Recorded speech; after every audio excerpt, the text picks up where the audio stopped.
Ini kecamatan yang ke-7 barangkali setelah kita berada utara bergeser ke selatan. Dan insya Allah hari Sabtu Kecamatan Taman Rea juga akan dilaksanakan di sini. Bapak Ibu sekalian yang saya hormati, ingin kami melaporkan bahwa dasar pelaksanaan kegiatan ini adalah tentunya program DOP Kota Makassar, kemudian waktu dan tempat pelaksanaannya tanggal 16 Agustus dan bertempat di Hotel Sarison.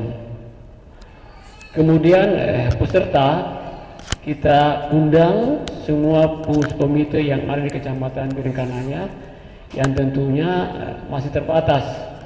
Kita undang hanya 50 pengurus komite dan SD dan SMP, total 50, sedangkan sekolah SD yang ada di Biringkanaya kurang lebih 40 sekolah, sehingga kita bagi-bagi SD yang paling banyak volumenya, SMP yang kurang karena aku tidak salah hanya SMP negeri dan swasta di sini berkisar 12-an mungkin.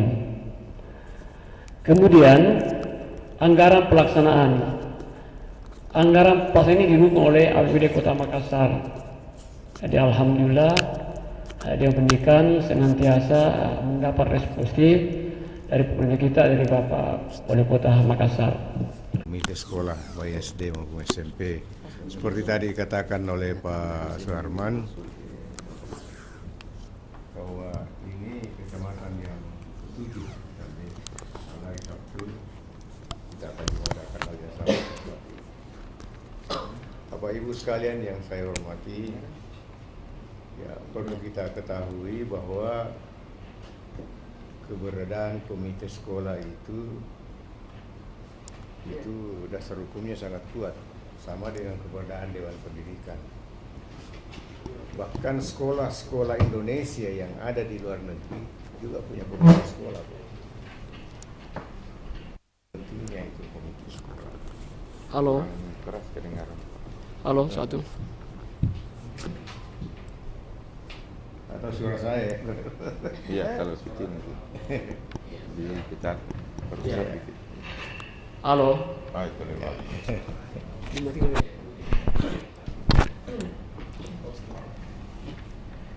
Jadi seperti kita ketahui bahwa tugas Dewan Pendidikan dan Komite Sekolah itu tujuannya adalah sama, ya. Yang pertama itu sebagai advisory, ya, untuk memberikan nasihat, kemudian sebagai mediator, kemudian sebagai controlling, ya, untuk melaksanakan aturan-aturan yang dibuat oleh pemerintah, dan tentunya supervising, ya, mengawasi segala kegiatan-kegiatan.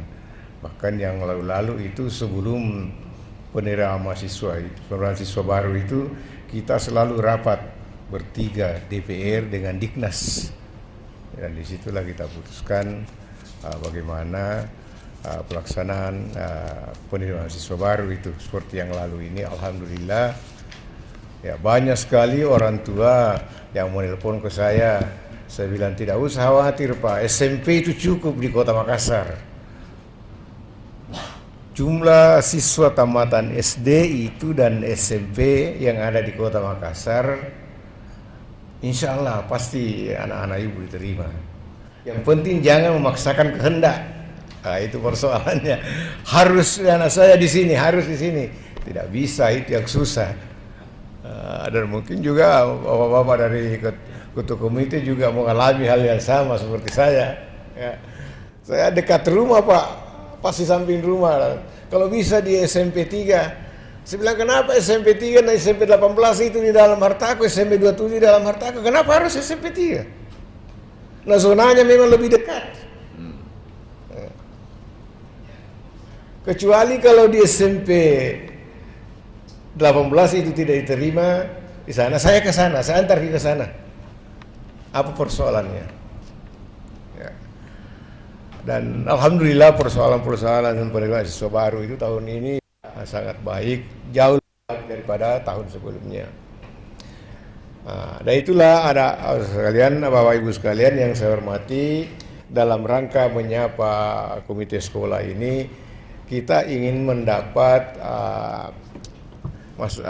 masukan-masukan dari Bapak Ibu komite sekolah, hal-hal yang perlu diselesaikan bersama dengan dinas, bahkan dengan DPR, karena kebetulan ketua kita adalah ketua DPR juga.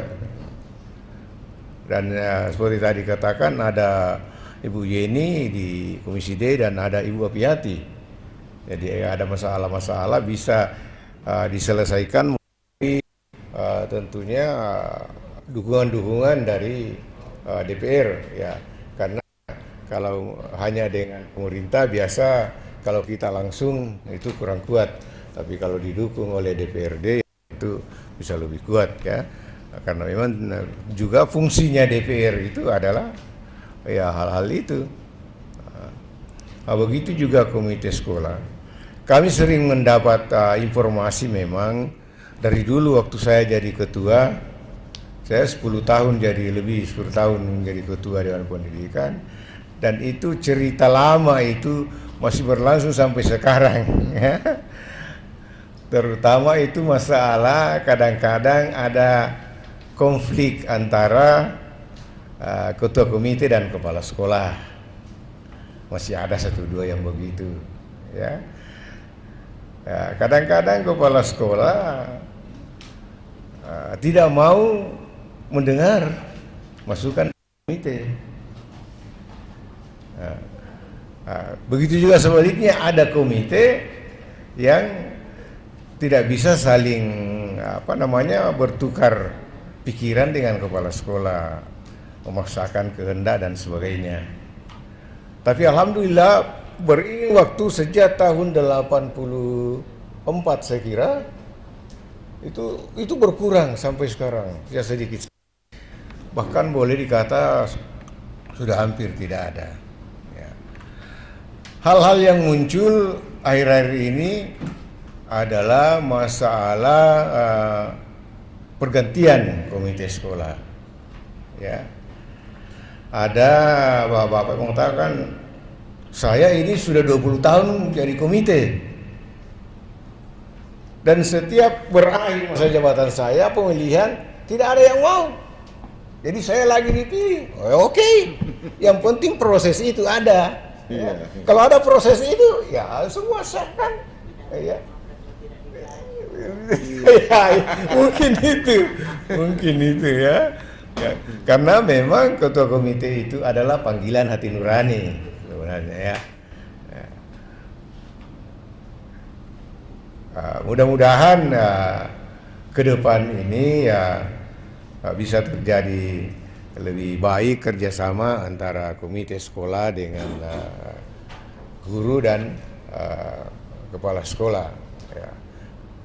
Karena bagaimanapun komite sekolah itu adalah pemberi masukan, ya, memediasi dan mengawasi pelaksanaan aturan-aturan yang ada. Ini yang lalu marak lagi. Saya baca di WA saya itu masalah penjualan buku. Ya, banyak masyarakat yang protes. Ya. Saya katakan, lihat dulu bagaimana sebenarnya itu. Jangan langsung protes. Cobalah tanya dulu kepala sekolah, kenapa harus ada begini, ya. Dan bagaimana seharusnya yang baik kalau itu. Selalu dicurigai, sekolah dicurigai terlalu banyak mendapat keuntungan dan sebagainya, ya, di mana-mana begitu. Saya kira hal-hal yang demikian itu sebenarnya tidak perlu di blow up. Saya kira bisa diselesaikan ke dalam dengan komite sekolah dan orang tua, bagaimana sebaiknya. Karena misalnya kalau buku itu memang tidak ada di toko, itu susah juga anak-anak. Itu persoalannya. Tapi kalau ada, tidak apa-apa. Sekolah menyediakan, tapi anak-anak juga kalau ada di luar, ya silakan di luar. Tidak ada masalah saya kira. Ya sama kan dengan pakaian seragam juga dulu, karena banyak di toko, ya silakan di toko. Sekolah juga siapkan, saya kira tidak ada masalah. Ya, yang penting jangan dipaksakan. Nah, jadi istilahnya itu apa, pungutan dengan apa itu? dengan apa? Ya, dengan layanan. Nah, kalau pungutan itu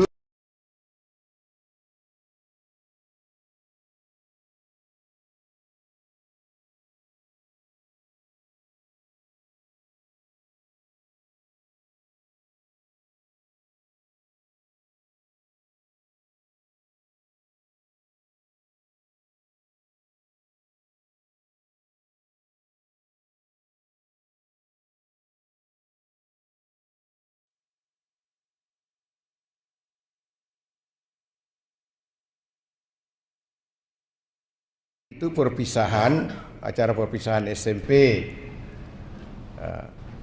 Kemudian pada saat sambutan itu kepala sekolah memberikan sambutan bahwa di sekolahnya itu masih kurang komputer dan mereka tidak punya biaya untuk itu dan tidak bisa mengungut untuk itu, ya. Setelah begitu selesai kepala sekolah memberi sambutan, langsung beberapa orang angkat tangan. Bisa satu. Hari itu 8 Pak, 8 unit komputer. Ya, tanpa diminta. Ya. Nah, kalau hal-hal yang demikian ya tentu tidak ada masalah. Kemudian ada juga di Makassar itu masalah apa yang per kelas itu lagi namanya itu, ya. Ada yang di kelompok per kelas itu orang tua, paguyuban. Jadi paguyuban itu sebenarnya tidak ada aturannya Pak. Jadi melanggar itu, kalau dia memungut itu melanggar. Tetapi kalau dia melalui komite bisa saja dijawab begitu Pak. Setiap kelas itu ada paguyuban itu. Tetapi semua dikoordinir oleh komite dengan baik, ya. Bahkan orang tua mengajar di kelas 1 itu saya lihat sendiri. Saya masuk, saya tanya gurunya, kenapa banyak sekali ibu-ibu di dalam? Dia bilang itu orang tua murid Pak, karena ini pelajaran membaca. Saya tidak bisa cover itu karena ada 30 siswa untuk giliran satu-satu. Bagaimana saya berapa menit saya bisa berikan giliran satu orang kalau saya sendiri. Jadi orang tuanya sambil menunggu anaknya karena masih kelas 1, ya didampingi juga. Di situ juga langsung mereka lihat bagaimana sebenarnya misalnya buku teks itu kalau tidak ada, mereka sendiri langsung beli dan bawa. Tidak perlu diminta. Jadi banyak hal-hal memang yang kita kadang-kadang salah kaprah sebenarnya, ya, masyarakat salah kaprah. Ya, mudah-mudahan kesadaran masyarakat ke depan itu lebih tinggi sehingga perhatian terhadap pengembangan kapasitas sekolah itu lebih bagus. Begitu juga pengembangan kapasitas guru dan sebagainya. Ya, kita harapkan peran komite sekolah itu lebih banyak memperhatikan kepada proses-proses pembelajaran yang dilakukan juga oleh guru-guru dan sekolah. Ya. Karena ya kadang-kadang kepala sekolah itu lebih banyak memperhatikan masalah fisik. Ya. Pengalaman saya, kepala sekolah itu lebih memperhatikan pembangunan fisik daripada kelancaran proses pembelajaran di kelas. Ya. Kalau WC yang kurang, cepat itu dia bisa. Kelas yang ini. Tapi kalau guru yang malas datang, sering tidak masuk, cara mengajarnya kurang bagus, itu kurang diperhatikan. Padahal justru itu yang penting, itu lebih penting daripada segala-galanya. Memang gedung penting, WC penting, tapi yang penting itu pada saat guru berdiri di depan kelas. Karena disitulah terjadi bagaimana perpindahan pengetahuan kepada anak itu dan perpindahan pembentukan budi pekerti dan karakter anak-anak. Guru adalah salah satu sumber yang paling kuat dalam membentuk karakter anak. Karena anak-anak kalau masih kelas 1, apalagi TK, lebih percaya gurunya daripada orang tuanya. Kan kalau di rumah begini nak buat, tidak, guru saya bilang begini. Nah, itu. Dan itu yang sangat penting, pembentukan karakter itu dari awal. Karena kalau sudah tua dibengkokkan itu sudah patah. Ya, orang mengatakan bengkok kalau pohon itu selagi masih kecil karena masih lembut. Ya. Dan ini yang namanya ke depan ini sekolah itu harus lebih banyak mengarah kepada pembentukan karakter. Kegiatan ekstrakurikuler itu harus ditekankan pada hal-hal yang demikian itu. Demikian juga masalah-masalah pembentukan keterampilan anak. Apa yang disukai anak-anak itu, asal itu memang positif, jangan dilarang. Makanya kalau seperti mengarang, menggambar, itu jangan selalu disuruh menggambar ini. Kali ini kita menggambar ini. Nah kalau tidak ada di sini nih anak-anak, bagaimana dia menggambar? Tidak ada latar belakang pengetahuannya.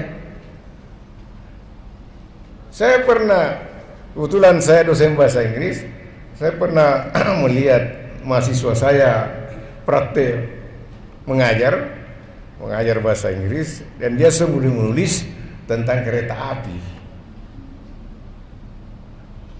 Waktu selesai, saya bilang bagaimana? Dan kurang sekali Pak. Saya bilang memang kurang karena anak-anak di Sulawesi belum tahu apa itu kereta api. Itu berapa tahun yang lalu. Kamu sudah pernah naik kereta api? Belum juga Pak. Itu sedangkan kau saya tidak tahu apalagi maksudmu. Bagaimana kamu menyuruh anak-anak begitu daripada itu? Nah ini yang kadang-kadang kurang disadari oleh guru, bahwa anak-anak itu harus diberi kesempatan mengungkap apa yang dirasakan, apa yang dipikirkan, sehingga dia akan lancar menulis dan menggambar. Ya. Saya terkesan cucu saya pertama kali dites taman kanak-kanak bulan lalu, langsung dites, cari di kertas, coba gambar segi empat. Apa itu segi empat Bu Guru? Saya bilang ini seperti kertas ini. Ini besar atau kecil? Anak tahun kanak-kanak ini sudah berpikir begitu, ini saya harus gambar yang besar atau yang kecil? Terserah, dia bikinlah yang gambar ini. Kemudian dia ditanya lagi, suka menggambar apa? Suka menggambar orang. Dia gambarlah. Walaupun begitu hanya kepalanya saja dengan badan segi empat itu, tapi karena dia ada bayangan itu dia bisa, dan dia bisa jelaskan mana kepalanya, ini apanya, tangannya, ini kakinya. Dia bisa jelaskan semua karena ada backgroundnya. Tapi kalau yang tidak ada backgroundnya di anak-anak, tidak mungkin dia bisa menulis, tidak mungkin dia menggambar. Ya. Jadi kalau misalnya anak-anak selalu disuruh mengarang dengan hal-hal yang dia tidak ketahui, wah susah. Ada seorang anak di Probolinggo kalau tidak salah, kalau bukan di Bojonegoro, disuruh menulis menjelaskan tentang botol Coca-Cola Pak. Dia menulis itu 2 halaman dengan tulisan indah, bagus sekali tulisannya. Dan kita baca itu seakan-akan botol Coca-Cola itu ada di depan kita. Dia nikmati betul, luar biasa. Jadi betul-betul dia hayati dan dia tulis apa yang ada di dalam pikirannya. Nah, ini proses-proses pembelajaran yang begini itu banyak harus dikembangkan. Banyak guru-guru yang kurang memperhatikan hal demikian ini. Nah, tentunya di samping itu tentu banyak lagi hal-hal lain yang perlu kita lihat, masalah kurikulum dan sekarang masalah data-data yang harus dipenuhi nanti akan dijelaskan oleh Dinas Pendidikan itu ya bagaimana.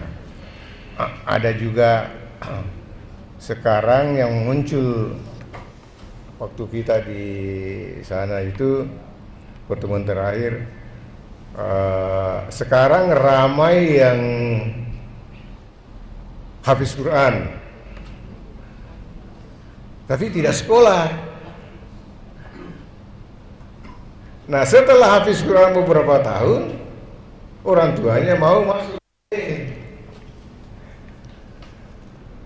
Nah, ini tentunya susah karena tidak mengikuti kurikulum SD. Nah, nanti datang penyidik dinas waktu itu. Tapi katanya kalau hal-hal yang demikian itu bisa diselesaikan melalui proses penyitaan salah ya.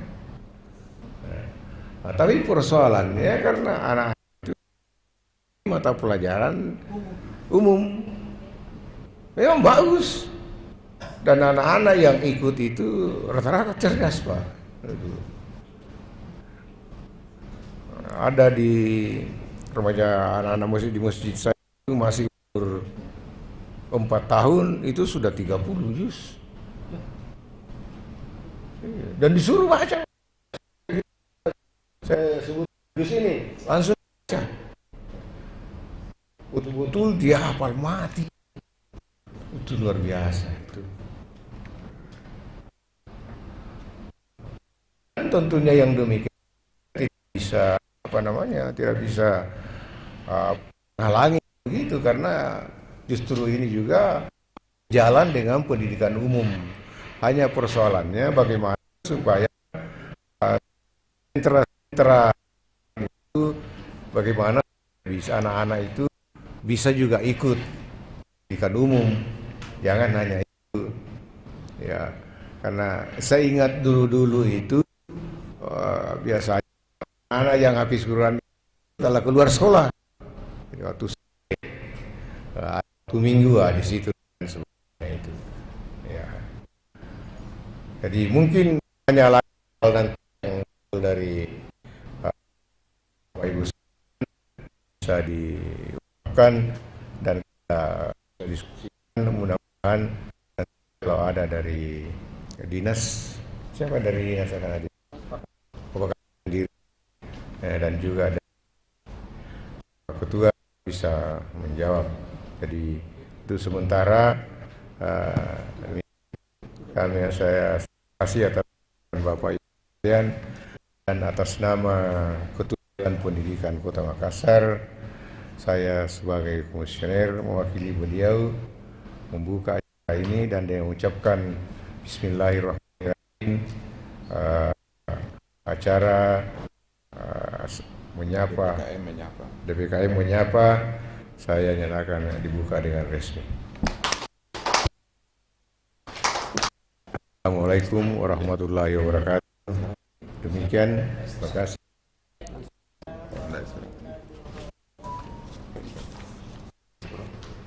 Baik, terima kasih Prof atas sambutan dan arahannya. Semoga kita bermanfaat semua. Bapak Ibu sekalian yang saya hormati, acara telah dibuka dengan resmi. Sekarang kita akan memasuki acara paparan. Narasumber kita sudah hadir dengan kita, yaitu Pak Ibu Dr. Andi Agustinati, SPDNPD. Mohon kiranya untuk berkenan maju ke depan untuk persiapan materi pertama.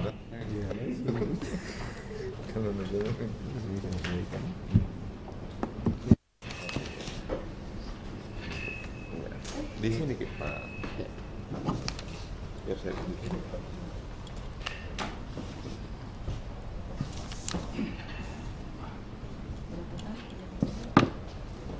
Oh, kalau Dewan Pendidikan 10 tahun lebih. Baik Bapak Ibu sekalian saya hormati, pemateri pertama saya sebut adalah Kepala Dinas Pendidikan Makassar, dan insya Allah setelah narasumber pertama telah menyampaikan materinya, maka Pak Kadis akan menyusul di materi kedua. Materi pertama adalah Ibu Dr. Haji Agusnati SPD MPD. Beliau adalah salah seorang dosen Unibos Makassar, dan sebelum berada ke dosen dia juga narasumber di berbagai kegiatan penyambung pendidikan. Dia juga adalah mantan kepala sekolah dari Mangkura, dari Nyengoya, dari IKI sampai terakhir di Depemda. Dan mereka sudah banyak pengetahuan tentang pendidikan, sudah banyak mengetahui tentang komite, karena komite itu tentu kita tahu berpangkalan di sekolah dan itulah mitra sekolah. Namun komite juga kadangkala belum jelas tupoksinya, sehingga kadangkala komite itu nanti setelah ada proposal, ada kegiatan, tiba-tiba disuruh oleh kepala sekolah untuk bertanda tangan. Banyak hal yang seperti itu, dan ini menjadi bahan diskusi kita dalam rangka kita bahas secara bersama-sama. Untuk itu barangkali kita akan memberi kesempatan oleh Ibu Doktor untuk memberikan paparan terkait dengan menyapa komite di Kecamatan Biringkanaya. Saya kira ini yang sempat kami sampaikan dan kami serahkan langsung kepada narasumber.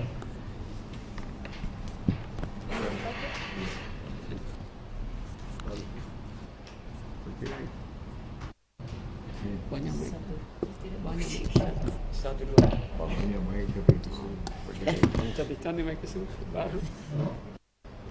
Assalamualaikum warahmatullahi wabarakatuh.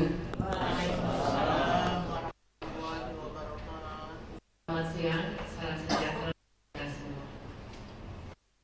Pertama-tama mari kita panjatkan puji syukur kehadirat Allah Subhanahu wa taala.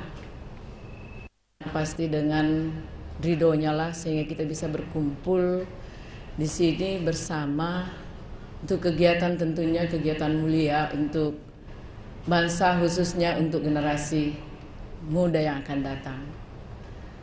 Tak lupa juga mengirimkan taslim salawat kepada Nabi Muhammad SAW yang membawa kita dari alam gelap ke alam yang terang benderang seperti sekarang ini. Pertama-tama saya hormati Bapak Prof, yang kedua Pak Suarman sebagai panitia ya. Dan yang saya banggakan dan hormati pula para komite yang ada di Kecamatan Biringkanaya. Jadi hari ini kalau tidak salah Biringkanaya sudah 2 kali komite ya Pak. Pak komite. Hari ini kita akan membicarakan tentang bagaimana Permen Dikbud 17 tahun 2016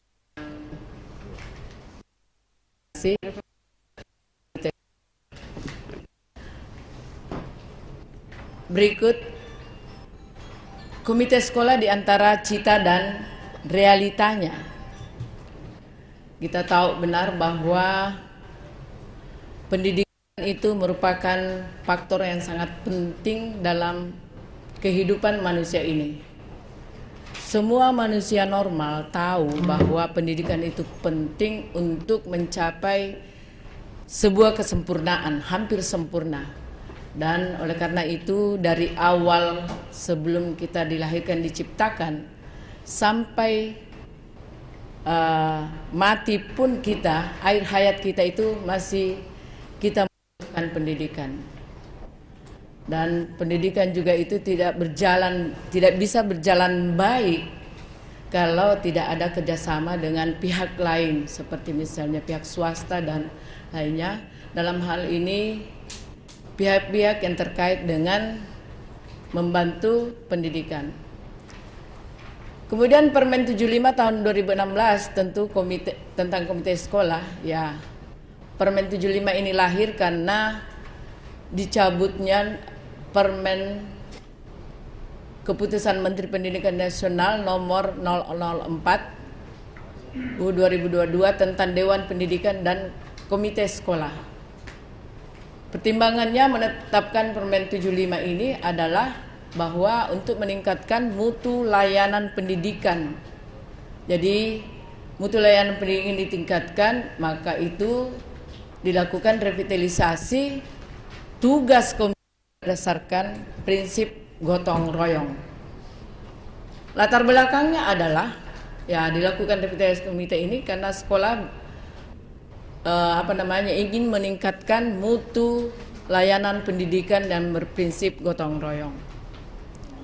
Dasar hukumnya adalah Undang-Undang Nomor 20 Tahun 2003 tentunya tentang Sistem Pendidikan Nasional, kemudian Undang Nomor 23 Tahun 2014 tentang Pemerintah Daerah, kemudian Peraturan Pemerintah Nomor 19 Tahun 2005 tentang Standar Pendidikan Nasional Pendidikan, kemudian Peraturan Pemerintah Nomor 48 2008 tentang pendanaan pendidikan, kemudian Peraturan Pemerintah Nomor 48 Tahun 2008 tentang pendanaan pendidikan kemudian Peraturan Pemerintah 17 tentang tahun 2010 tentang pengelolaan dan penyelenggaraan pendidikan.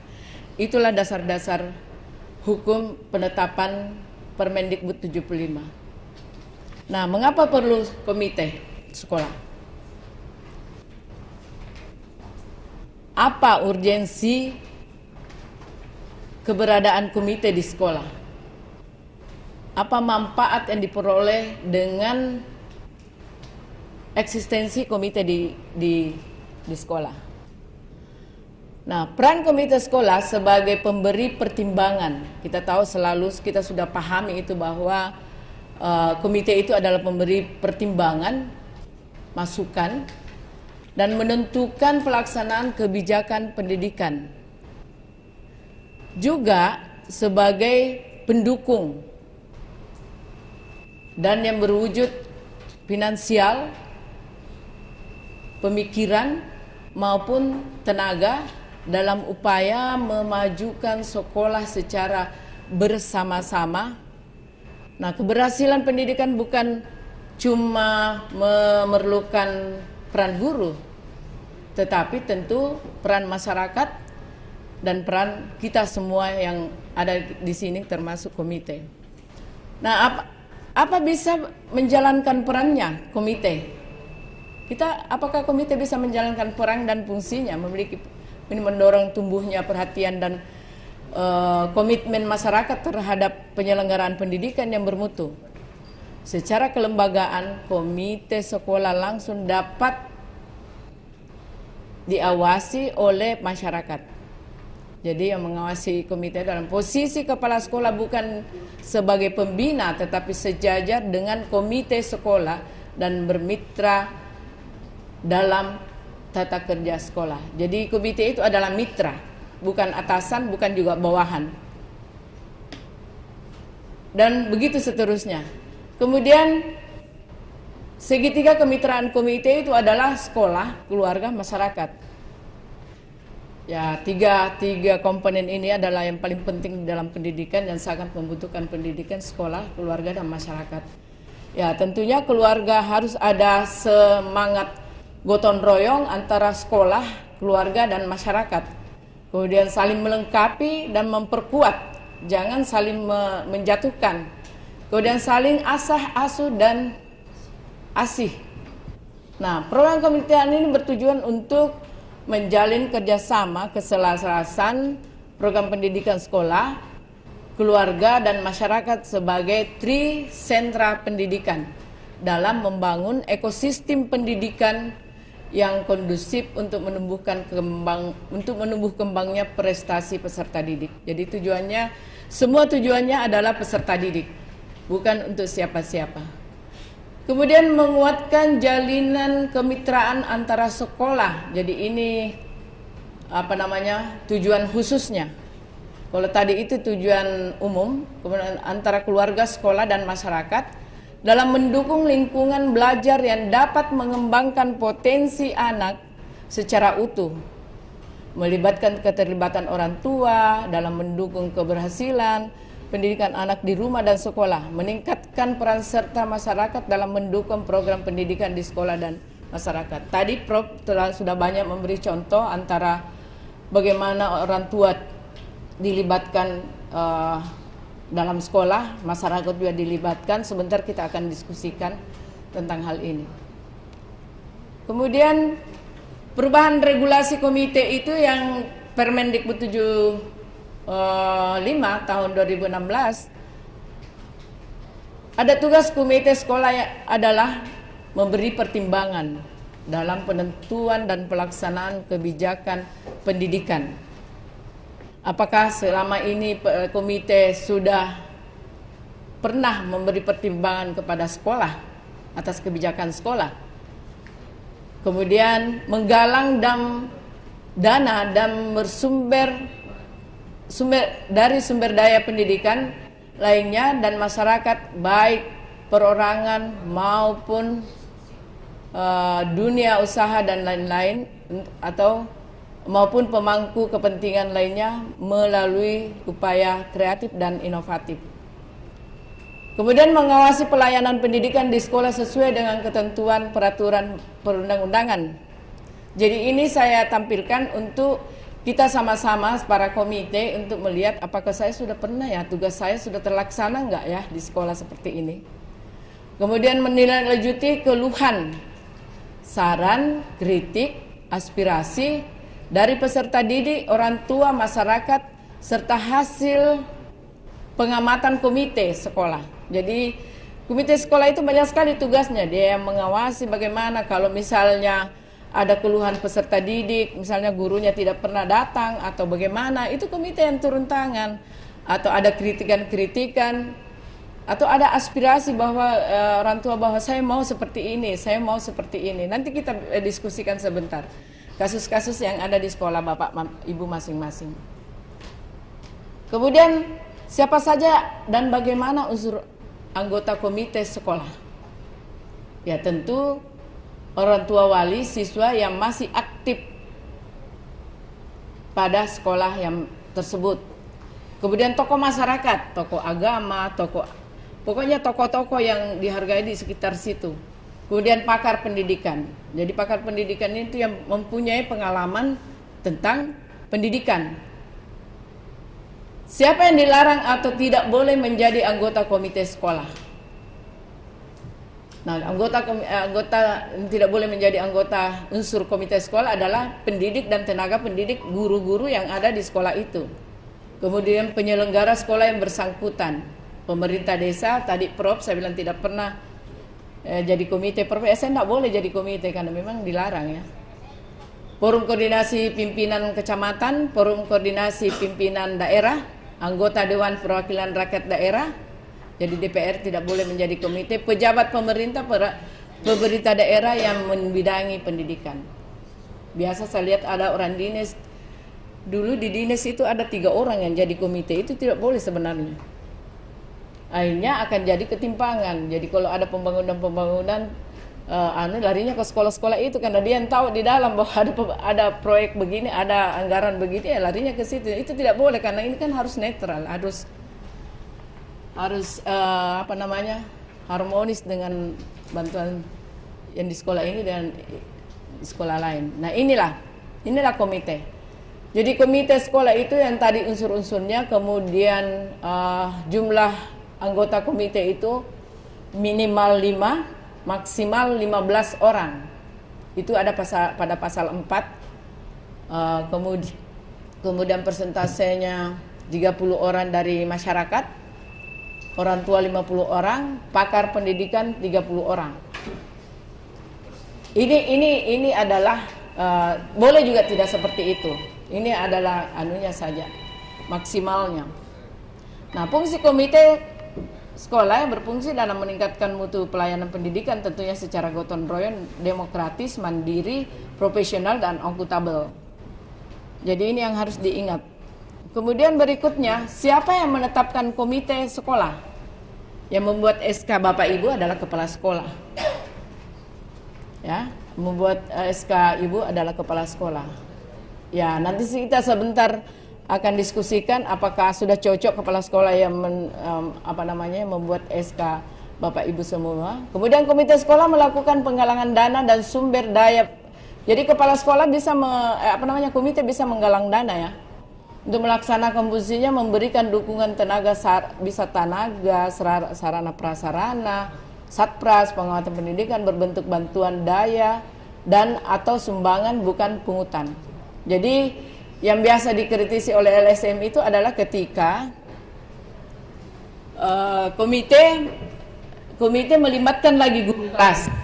Itu biasanya terjadi seperti itu. Jangan sama sekali.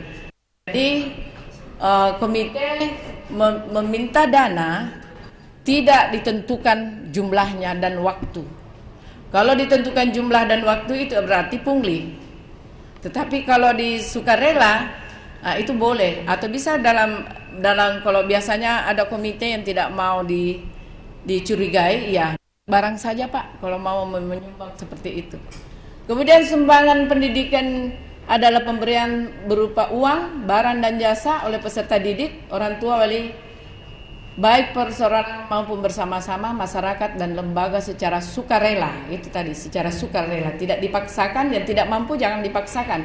Banyak saya lihat biasanya kalau orang tua misalnya yang dikatakan tadi paguyuban, itu perwakilan komite di kelas, paguyuban itu menentukan itu, kemudian kalau ada acara tidak dikasih orang tua itu, tidak dikasih ikut orang tua yang tidak punya mana, itu tidak boleh sama sekali. Itu sangat-sangat mengundang viral itu tidak boleh. Jadi itu. Kemudian pungutan pendidikan adalah penarikan uang oleh sekolah kepada peserta didik. Orang tua bersifat wajib, tidak mengikat, serta jumlah dan jangka waktu pungutannya ditentukan. Itu jangan sama sekali. Biar kita pungut 1 miliar pun kalau kita tidak mengikat, tidak ditentukan waktunya, kemudian tidak ditentukan jumlahnya, itu tidak masalah bagi ombudsman. Saya pernah diskusi sama ombudsman, tidak apa-apa, 1 miliar pun, 20 miliar pun tidak apa-apa. Tetapi 100.000 pun kalau ditentukan itu menjadi pungli, menjadi berkasus hukum seperti itu. Kemudian berikan hasil penggalangan dana komite sekolah dapat digunakan antara lain. Jadi ini komite perlu tahu menutupi kekurangan biaya satuan pendidikan. Karena saya tahu betul bahwa dana bos itu tidak bisa mengcover semua sekolah, apalagi kalau sedikit siswanya, tidak bisa mengcover. Sejumlah 20% peruntukan untuk pendidikan termasuk dengan dana bos itu tidak mencukupi, karena kadang-kadang kita perlu ketahui bahwa kekurangan guru di sana sini. Kemudian kita menggaji honor itu melalui dana bos. Kalau misalnya guru kurang 10 saja guru honor itu habis itu. Nah, diperuntukkan itu menggunakan dana bos untuk menggaji honor itu 50%. Maksimal 50%, bukan 50%, tapi maksimal 50% untuk menggaji guru honor. Jadi maksimal. Nah, kalau 10 guru honor dalam satu sekolah kira-kira berapa? Kalau di SD Pemda IKIP itu dia dalam 1 tahun itu dia menggaji lebih 100 juta untuk guru honor, dan untung ada dari Pemkot, dari Pak Wali mengangkat guru Laskar Pelangi yang dibiayai oleh Pemda. Ada P3K, itu sudah ada, agak meringankan sedikit. Jadi itu guru-guru honor itu yang digaji banyak tadi di lewat dana BOS itu agak berkurang sedikit.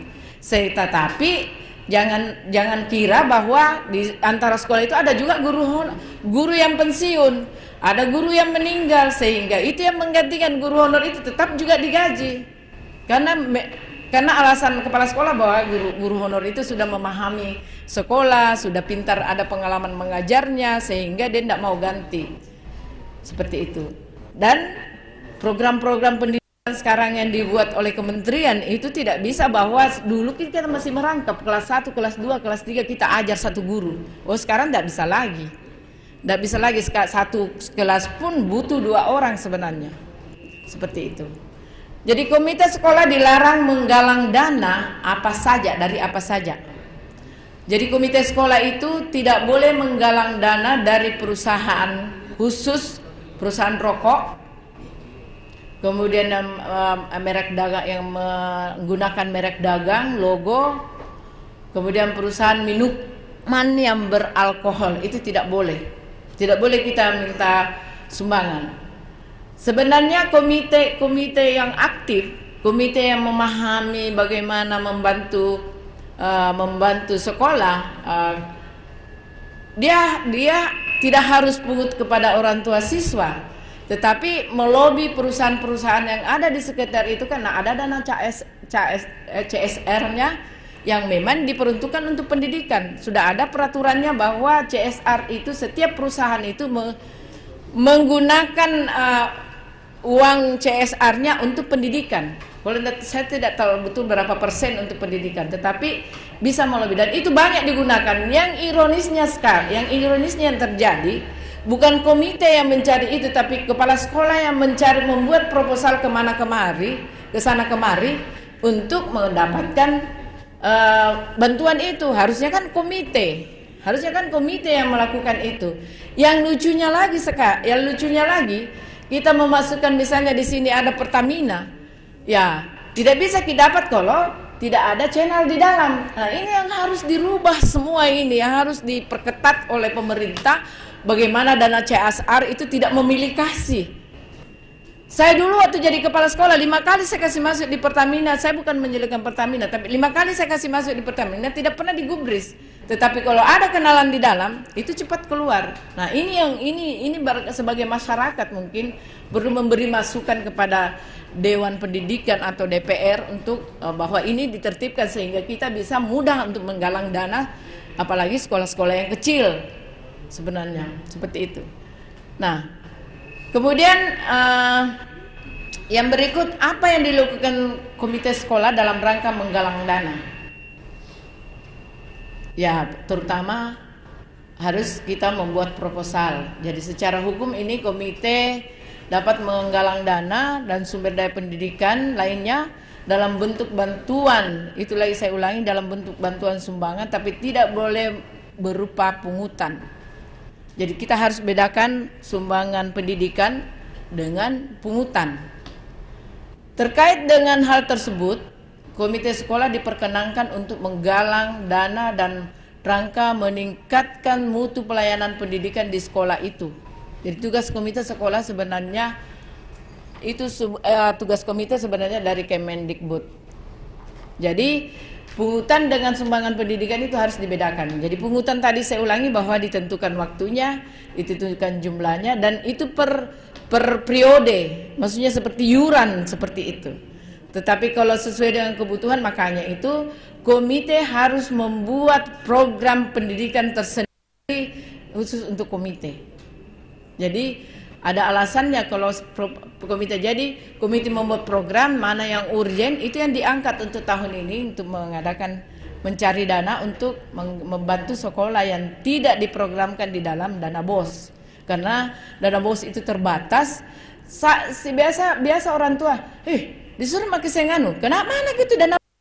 Woi, kasih dana BOS itu tidak cukup untuk, coba kita tahu, cuman kepala sekolah salahnya karena dia tidak transparan, dia tidak mengikutkan komite untuk membuat RAPBS. Silakan, padahal di pelaporan di pelaporan dana BOS itu harus ditampilkan itu foto-fotonya, harus ditampilkan absennya itu komite dan orang tua, unsur komite dengan unsur orang tua untuk mengikuti RAPBS. Tidak apa-apa sekolah membuat itu, tetapi harus sosialisasikan kalau toh komite tidak punya waktu atau orang tua tidak punya waktu, ikut nimbrung di situ untuk menyusun itu. Tetapi sesudah itu sosialisasikan kepada mereka. Itu yang benar. Jadi kalau ada komite tidak tahu berapa dana bosnya, tapi tidak boleh dicampuri secara dalam, tetapi harus tahu apa program-program yang dilakukan. Nah, tujuannya apa? Tujuannya supaya komite tahu, oh ini yang tidak tercover. Padahal sebenarnya ini yang urgent, tapi di sekolah itu semua yang dimasukkan di RAPBS itu adalah urgent semua. Tidak ada yang tidak ada. Ada kegiatan yang tetap, itu tidak boleh seperti gaji, listrik, air dan sebagainya, itu tetap.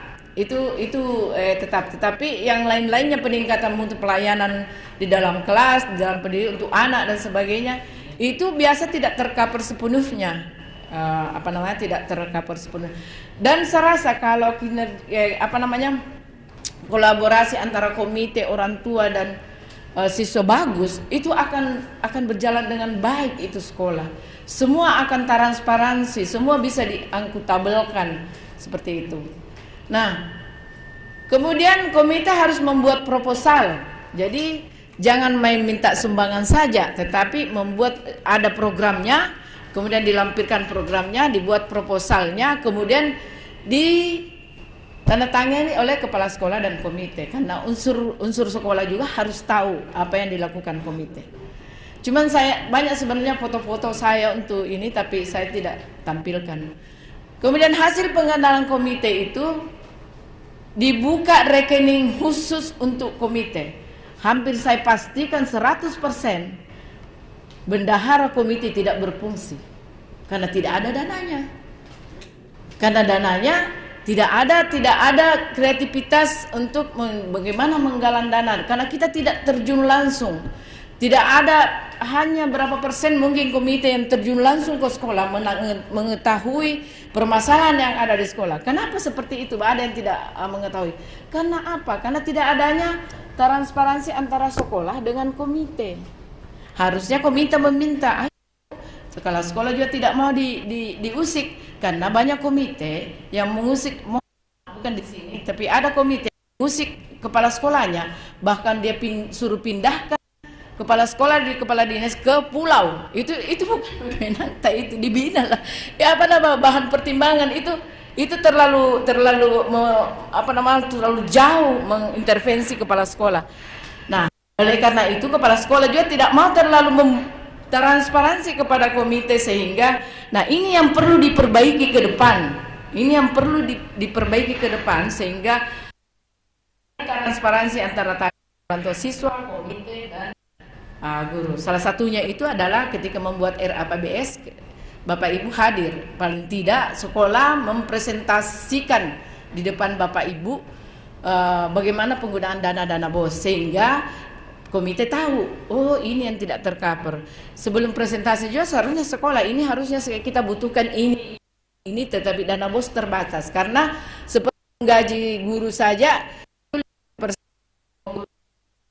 itu hanya 30%, tidak boleh lewat dari situ ya Bu. Ibu ya ada persentasenya yang digunakan, jadi sehingga tidak boleh juga lewat. Kalau lewat itu jadi temuan seperti itu. Oke. Kemudian tidak boleh dilakukan komite sekolah. Jadi meskipun komite itu memiliki tugas dan tanggung jawab yang banyak dalam pelaksanaan kegiatan pendidikan, namun ada beberapa hal yang tidak boleh dilakukan oleh komite, seperti menjual buku. Saya rasa tidak ada yang terjadi seperti itu. Tetapi komite yang disuruh beli buku. Kalau ada, nah inilah banyak terjadi, banyak kejadian bahwa sudah dibeli dana BOS buku, tapi ini masih dijual sama anak-anak juga. Tapi itu 1-2 orang, itu oknum yang tidak bertanggung jawab itu. Karena apa? Karena komite tidak tahu apa programnya. Buku kah? Terus dibelikah itu buku? dan seterusnya. Tetapi dijual sama bapak ibu orang tua siswa. Nah ini kalau ada muncul kasus seperti ini, berarti koordinasi antara komite dengan sekolah tidak terjadi. Karena kita bahan pertimbangan, bahan pengontrol, bahan pemberi masukan seperti itu. Toh kalau kita misalnya Bapak Ibu sudah memberi teguran, sudah memberi masukan, itu dicatat Bapak Ibu.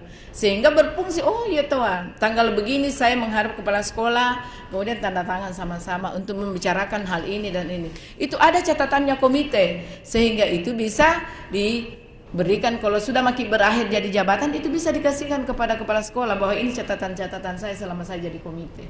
Selama ini tidak, penggalangan dana.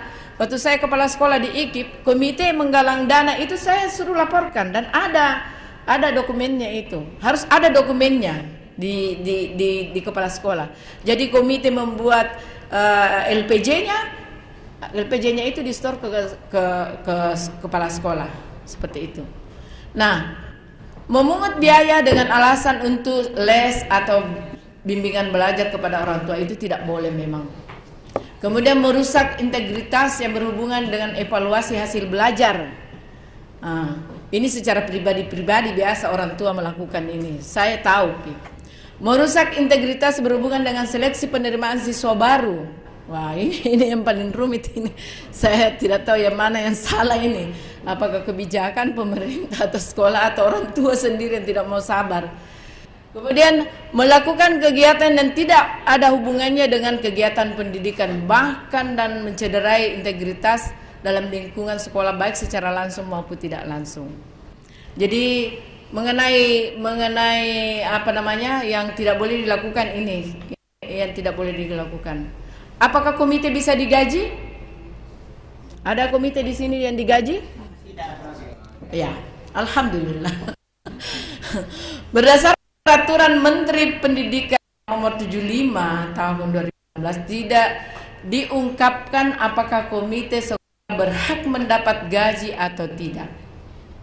Tetapi dalam pasal 10 tersirat di situ, tercermin di situ bahwa dijelaskan bahwa penggalangan dana dilakukan oleh komite sekolah berfungsi untuk operasional. Jadi misalnya kita ada dana, ayo dong kita bagi-bagi gaji sekretaris, bendahara, tidak boleh. Jadi yang digalang dana itu memang khusus untuk operasional yang ingin dibantukan oleh komite. Namun uang tersebut harus dipakai secara wajar dan perlu transparansi dalam laporan pertanggungjawaban. Itu saya katakan tadi.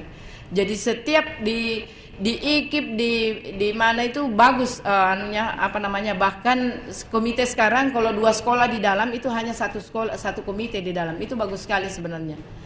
Terlalu banyak persaingan kalau 2 komite di dalam, perbandingan antara sekolah satu dengan sekolah lain. Tetapi kalau satu komite itu sehat, jadi sama satu kali minta dana ya 2 sekolah yang kena gitu. Seperti di IKIP baru-baru kemarin banjir kelasnya, kemudian komite mengadakan rapat, itu dalam waktu 1 bulan 48 juta yang terkumpul. Karena orang tua komite tahu apa kebutuhan dan apa yang tidak dianggarkan. Boleh sebenarnya bisa dianggarkan oleh dana BOS tapi bertahap. Tidak bisa tidak bertahap karena anggaran dana BOS terbatas, ada persentasenya untuk menggunakan dana. Jadi bertahap. Nah kalau banjir tidak bisa bertahap, harus satu kali dibangun. Karena masa sepotong dulu mendinaikkan, sepotong tahun depan lagi sepotong tidak bisa. Karena anggaran dana BOS itu setiap tahunnya cair, kemudian itu ada persentasenya. Kemudian juknis itu selalu setiap tahun kalau datang Hasnaya berubah juknisnya. Kadang ada uang makan guru ini tidak ada sama sekali, kadang ada uang pemerintah tidak ada sama sekali. Tapi suka itu karena memang tugasnya guru harus memeriksa, bukan untuk diberi insentif. Kemudian berikut bagaimana ini masyarakat kegiatan komite sekolah. Pertama, kurangnya partisipasi komite dalam peningkatan mutu pendidikan. Ini harus komite tahu apa yang membuat sehingga kita tidak aktif di dalam peningkatan mutu pendidikan di sekolah. Tidak memiliki ide dan peran apa-apa. Kemudian jarang melakukan rapat rutin. Jadi rapat rutin itu gunanya koordinasi ya. Jadi rapat rutin, ada rapat rutin yang ditentukan memang setiap, maksudnya 1 kali 2 bulan atau setiap 1 kali 3 bulan. Tetapi ada rapat yang tentatif begitu, yang tidak ada, tetapi kalau ada masalah kita rapatkan seperti itu. Kalau masalah rapat, kenapa orang tua sering datang, malas datang kalau rapat? Karena dibicarakan dana terus. Iya, jadi bosan itu orang tua datang. Tapi kan banyak hal yang dibicarakan tentang bagaimana sekolah membantu sekolah itu bukan dalam dana, pikiran, tenaga itu juga. Karena ini sekarang, besok saya dipanggil menjadi juri di SD IKIT untuk lomba kelas. Itu bukan dana, tetapi apa namanya, urungan orang tua kerjasama, dia yang ngechat, dia apa dan sebagainya. Itu dalam bentuk bantuan komite itu sebenarnya. Jadi banyak hal yang bisa dilakukan, tetapi jangan hanya, karena dulu bukan sekarang ya. Dulu itu setiap rapat orang tua pasti dana jinjo. Tema kok deh, jam mau datang deh karena dana jadi pasti dibicarakan. Tetapi banyak hal yang harus dibicarakan, bukan hanya dana saja, tetapi mana kebutuhan sekolah, mana masalah sekolah bisa dipecahkan bersama. Karena seperti dikatakan di awal tadi bahwa pendidikan tidak boleh berdiri sendiri, tetapi harus ada kerjasama dengan 3 mitra tadi itu. Kemudian memiliki kemampuan untuk mengevaluasi kegiatan yang terjadi di sekolah.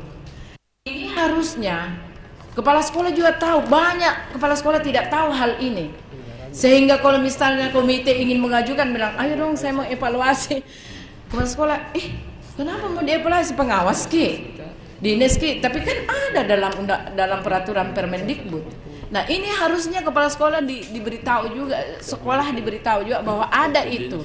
Sehingga terjadi harmonisasi, terjadi humanis, terjadi komunikasi yang baik antara komite dengan sekolah, seperti itu.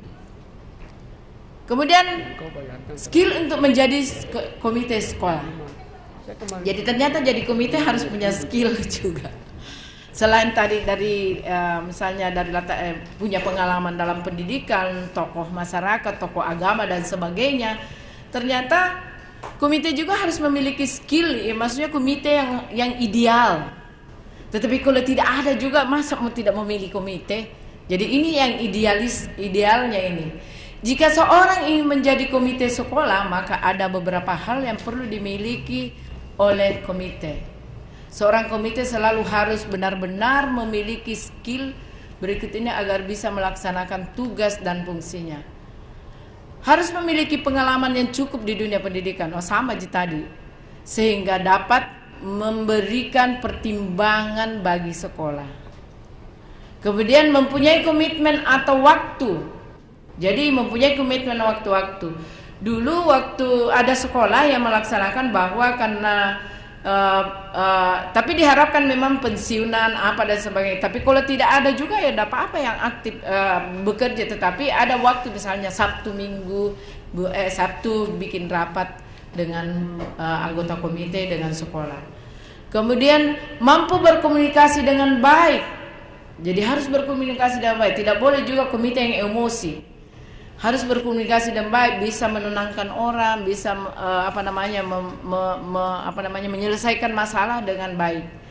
Karena menjalin hubungan yang baik dengan banyak pihak, khususnya pihak eksternal sekolah. Jadi komite juga harus mengenal istilahnya, apalagi sekarang sonasi. Sonasi itu tonji orang tua siswa, itu tonji masyarakat, itu tonji komite. Tidak ada milik sonasi, itu tonji. Jadi apa yang menjadi masalah sebenarnya? Pihak eksternal itu kita tonji, karena di sekolah, sekitar sekolah itu kan sonasi sekarang tidak ada yang masuk yang di luar sana. Berarti di sekitar situ jadi lebih mudah lagi untuk menjalankan sebagai komite. Memiliki kemampuan untuk mengevaluasi sekolah, kegiatan sekolah. Jadi ini yang perlu dipahami oleh seorang komite. Kemudian kendala hambatan komite sekolah menjalankan peran dan fungsinya. Ini saya bacakan, Ki, saya tampilkan supaya kita tahu. Siapa tahu ada curhat tak di dalam sini. Banyak orang tua siswa bersedia menjadi pengurus komite. Tetapi beban komite itu banyak sekali sehingga tidak punya waktu untuk motivator, mediator. Masih banyak anggota komite sekolah yang belum menguasai perannya sebagai komite sekolah. Kontribusi masyarakat, dunia usaha dan pemerintah desa masih rendah. Sebenarnya tidak harus rendah karena sudah ada peraturan pemerintah untuk dana CSR yang untuk dunia industri sebenarnya. Tinggal kita bagaimana sebagai komite untuk berinovasi untuk menggalang dana untuk sekolah sebenarnya. Kemudian rendahnya peran komite sekolah dalam melaksanakan pengawasan atau controlling terhadap pelaksanaan mitranya sekolah. Dia sebagai memberi pertimbangan, dia bisa memberi kritik, dia bisa memberi saran dan sebagainya. Nah, apa yang terjadi itu di atas nanti kita sebentar ungkapkan apa yang terjadi di atas yang saya presentasikan tadi. Ya tentu adalah beberapa yang bisa kita merekomendasi kepada komite. Jadi role model bagi sekolah-sekolah lain. Harusnya seperti itu. Jadi mudah-mudahan tahun depan bisa jadi masukan kepada Dewan Pendidikan bahwa memang perlu ada binaan sekolahnya Dewan Pendidikan terkait dengan komite seperti itu. Kemudian ikut adalah penguatan tingkatan peran komite dalam penggalangan sumber daya perlu diawali dengan pengenalan program sekolah. Jadi mudah-mudahan Pak Komite ini pahami semua program-program yang ada di sekolah sehingga di dalam membantu sekolah untuk meningkatkan mutu pendidikan ya efektif dan efisien. Saya rasa itu saja. Kemudian akhir kata pentingnya tugas komite sekolah membuat orang terjun di dalamnya harus memiliki integritas serta kemampuan yang mumpuni. Jadi harus integritas harus. Itu fungsi serta tujuan komite sekolah memang bertujuan untuk kemajuan pendidikan demi masa depan para siswa atau murid. Peran komite sekolah sangat besar dan dibutuhkan sinergi yang kuat dan pihak-pihak sekolah dan yang lainnya agar tujuan bersama bisa tercapai. Komite sekolah adalah sebuah lembaga mandiri di lingkungan sekolah yang berperan dalam peningkatan mutu sekolah. Komite sekolah berfungsi untuk memberikan itu pertimbangan, kontrol, dukungan dan sebagainya. Nah yang terakhir ini yang paling penting. Di Irian Cendrawasih cukup sekian, terima kasih. Wabillahi taufiq wal hidayah. Wassalamualaikum warahmatullahi wabarakatuh. Nanti kalau sebentar kita diskusi setelah Pak Kadis memberikan arahan. Selamat datang Pak Kadis yang saya cintai. Terima kasih Bapak Ibu ya. Sebentar diskusi ya. Kita lanjutkan. Pak Kadis pasti sibuk. Ada kegiatan lain pasti. Baik, kita berikan aplaus dulu untuk Bapak Ibu sekalian yang saya hormati, kita telah hadir Kepala Disdikbud Kota Makassar yang tentunya juga sebagai narasumber. Beliau nanti akan memberikan tentang bagaimana kebijakan di dalam komite sekolah. Kita tidak usah berpanjang lebar karena sementara diskusi kami langsung saja menyerahkan kepada Pak Kadis untuk menyampaikan materi yang beliau telah siapkan. Terima kasih.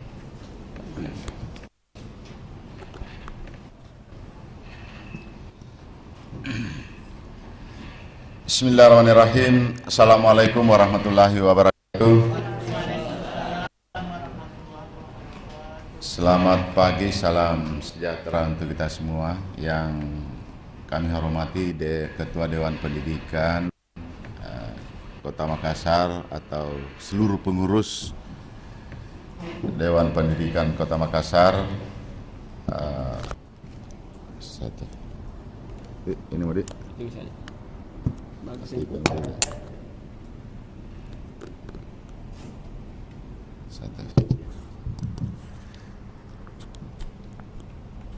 Dan yang paling saya hormati, yang kita banggakan bersama tentu seluruh pengurus atau ketua komite Kecamatan Biringkanaya. Ya. Ketua komite.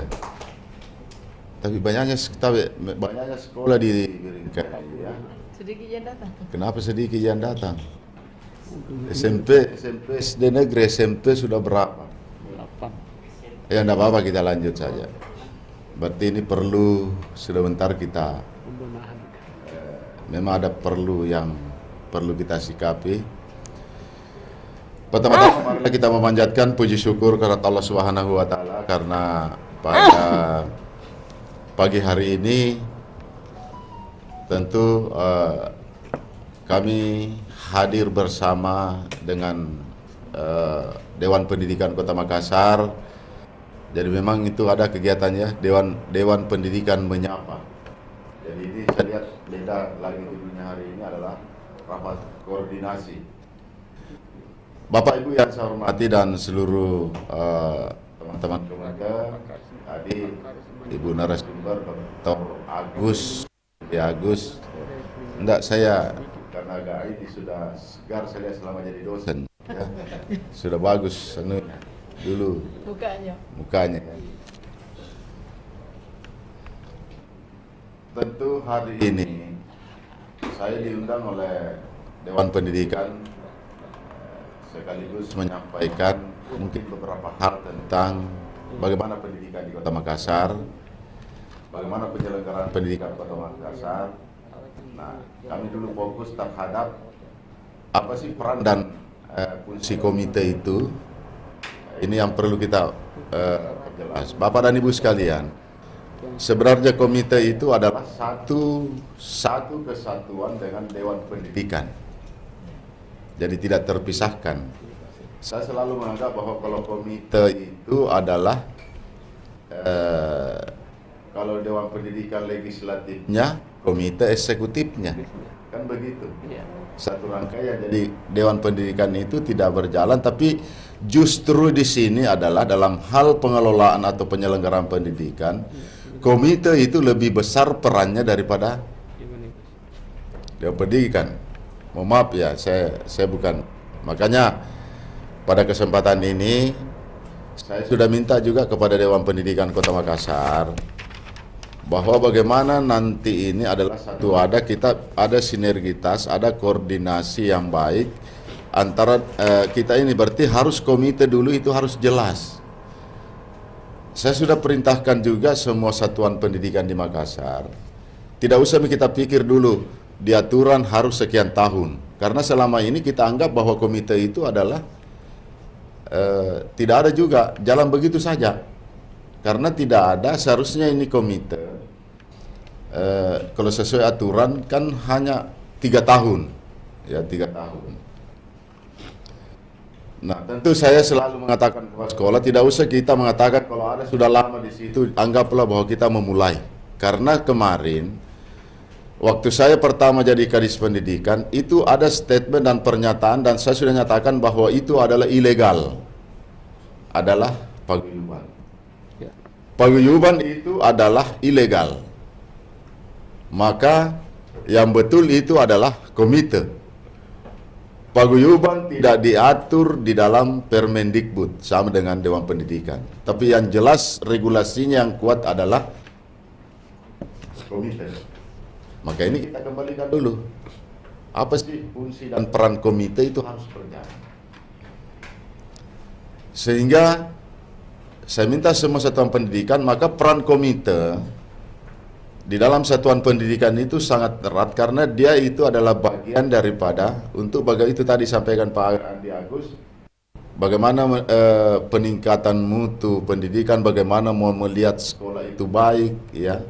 Karena peran komite inilah nanti bagaimana komite juga, apalagi kalau Biringkanaya, saya pikir ini luar biasa. Kenapa tidak dimanfaatkan komite itu CSR yang ada perusahaan-perusahaan di sekitar? Kan satu usaha yang kita lakukan. Oleh karena itu Bapak Ibu yang saya hormati, hal, termasuk juga semua saya sampaikan kepala sekolah. Komite juga perannya karena di situ bagian daripada itu dalam hal program sekolah. Komite terlibat dalam penyusunan program sekolah Arkas itu harus, karena di itu komite kan bertanda tangan. Jadi saya minta ketua komite jangan hanya saya bertanda tangan, Pak. Jadi bagusnya itu kita duduk bersama pada saat penyusunan program, itu harus duduk bersama. Masing-masing sekolah nanti apa sih yang program sekolah yang mau dilakukan. Termasuk perlu Bapak ketahui, karena saya selaku Kadis Pendidikan itu ada 2 program prioritas yang saya minta di dalam penyusunan Arkas. Pertama adalah PBM-nya, proses belajar mengajar berarti siswa. Kemudian kedua adalah peningkatan mutu guru. Itu. Makanya di dalam penyusunan itu saya tidak mau tahu lagi, karena bagaimana mau bicara kualitas pendidikan. Karena kami tidak berbicara tentang output, tapi kami minta outcome-nya, berarti kualitas. Maka kalau bicara kualitas, berarti kami fokus terhadap itu dulu. Proses PBM-nya, proses belajar mengajarnya, berarti kan kita lihat termasuk kurikulum standarnya di dalam. Yang paling penting adalah mutu gurunya. Karena kalau guru ini tidak, coba bayangkan kalau kualitas tidak pernah ditingkatkan kompetensinya, begitu dia diangkat jadi guru tidak pernah satu kali pun untuk peningkatan kapasitas. Nah tentu kalau Kota Makassar, termasuk pemerintah pusat tidak akan mungkin mampu melaksanakan itu. Nah tentunya peran-peran, karena ada anggaran yang dikeluarkan, itu salah satu adalah biaya operasional satuan pendidikan. Maka itu dimanfaatkan. Makanya saya sudah minta semua kepala sekolah di Kota Makassar itu hati-hati dalam hal menyusun. Makanya mungkin kurang didapat itu. Dulu kan banyak belanja ATK, banyak ini, banyak untuk ini, banyak ini. Terlalu banyak makan minum dan rapat, itu saya minta hentikan itu. Sekarang berkurang. Sekarang ini lebih baik kita habiskan untuk dalam hal kegiatan proses belajar atau eskulnya anak-anak. Jadi anak-anak itu kan seperti sekarang ini, anak-anak kami nanti salah di F8 kan anak-anak tanggung. Anak-anak nanti tampil sekecamatan di Kota Makassar ini, anak-anak SD nanti mungkin anak-anaknya ibu itu kita lihat latihan atau apa. Saya tampilkan bakatnya mereka. Ya. Semua dari seni, dari olahraga, dari ini saya akan tampilkan nanti di situ sebagai dalam bentuk karnaval. 1000 anak setiap hari. Dan saya menunjukkan bahwa TAS tidak menentu, tapi itu kita bagi semua dan berikan ruang semua sekolah, karena kita harus tampilkan bahwa seperti inilah kualitas pendidikan Makassar. Karena kami selaku Kadis Pendidikan Kota Makassar tentu ada, pertama, kalau kemarin di Perda yang diinisiasi atau di DPR itu, Perda nomor 1 tentang penyelenggaraan pendidikan tahun 2019. Yang kedua tentu saya selaku Kadis bagaimana mewujudkan program visi misi Wali Kota Makassar. Ada 3 program prioritasnya. Maka dalam 3 program itu ada di revolusi pendidikan semua harus sekolah, revolusi pendidikan ada 18 revolusi pendidikan. Maka 18 revolusi pendidikan ini menjadi target semua sekolah, makanya itu tidak ada sekolah yang unggul. Karena bagaimana menjalankan semua 18 revolusi pendidikan. Revolusi pendidikan semua harus sekolah. Kemudian perkuatan keimanan umat, pemberian beasiswa bagi jadi kalau di situ kalau deklarasinya Pak Wali kan lorong, tapi kita di situ termasuk mampu dan berprestasi. Jadi kita berikan. Jadi di samping kita memberikan ada PIP namanya yang memang sudah mendapatkan, yang tidak mendapatkan orang yang tidak mampu itulah kita alokasikan untuk termasuk anak-anak yang putus sekolah kita kembalikan ke sekolah. Nah memang keadaan ekonomi yang tidak ini, itulah yang kita berikan beasiswa. Seperti itu. Jadi revolusi pendidikan semua harus sekolah. Makanya di Kota Makassar, mohon maaf Bapak dan Ibu sekalian, ini lucu juga teman-teman sebagai lembaga kontrol sosial, lembaga media apa dan sebagainya. Ini kan lucu, bahwa selalu dia menganggap bahwa ini PPDB ada pelanggaran. Apanya pelanggaran? Saya perlu jelaskan, revolusi pendidikan semua harus sekolah, sejalan dengan amanat Undang-Undang Dasar 1945. Bahwa setiap warga negara berhak mendapatkan pendidikan yang layak berkualitas. Artinya ini adalah tanggung jawab negara. Pak Wali membuat program revolusi pendidikan, semua harus sekolah. Maka saya selaku Kadis Pendidikan Kota Makassar, ini adalah sejalan dengan undang-undang, maka tidak ada anak yang wajib sekolah tidak sekolah. Itu apa yang dilanggar? Justru kalau ada anak yang umpamanya sudah usia 7 tahun tidak diberikan ruang masuk sekolah dasar dengan alasan macam-macam, katanya full atau apa, ini saya harus buktikan. Dulu kan waktu ini saya bicara dulu tentang PPDB. Ini kan komite juga mungkin tahun sebelumnya kita rasakan. Dan mungkin tahun ini memang ribut di Sulawesi Selatan, tapi kan SMA itu kan kita bicara kewenangan. Tetapi pada sesungguhnya saya ingin mengatakan kepada semua orang, semua masyarakat, sebenarnya tidak ada yang tidak bisa, karena kami mengelola itu namanya SMP, SD, mulai FAUD sampai dengan SMA. Itu pun teratasi semua. Jadi bahkan saya selaku Kadis Pendidikan, waktu dalam hal penyusunan standar pelayanan minim khusus di bidang pendidikan, itu kita di Kementerian tentu terkait dengan penilaian ini, saya sampaikan. Karena Kementerian Pendidikan pemerintah pusat itu berkacamata melihat tidak tahu kondisi di bawah. Maka saya selalu berangkat menganalisa, tidak beretorika, tapi selalu berangkat dengan data. Maka di Kota Makassar, saya katakan masyarakat tidak usah merubah namanya KK.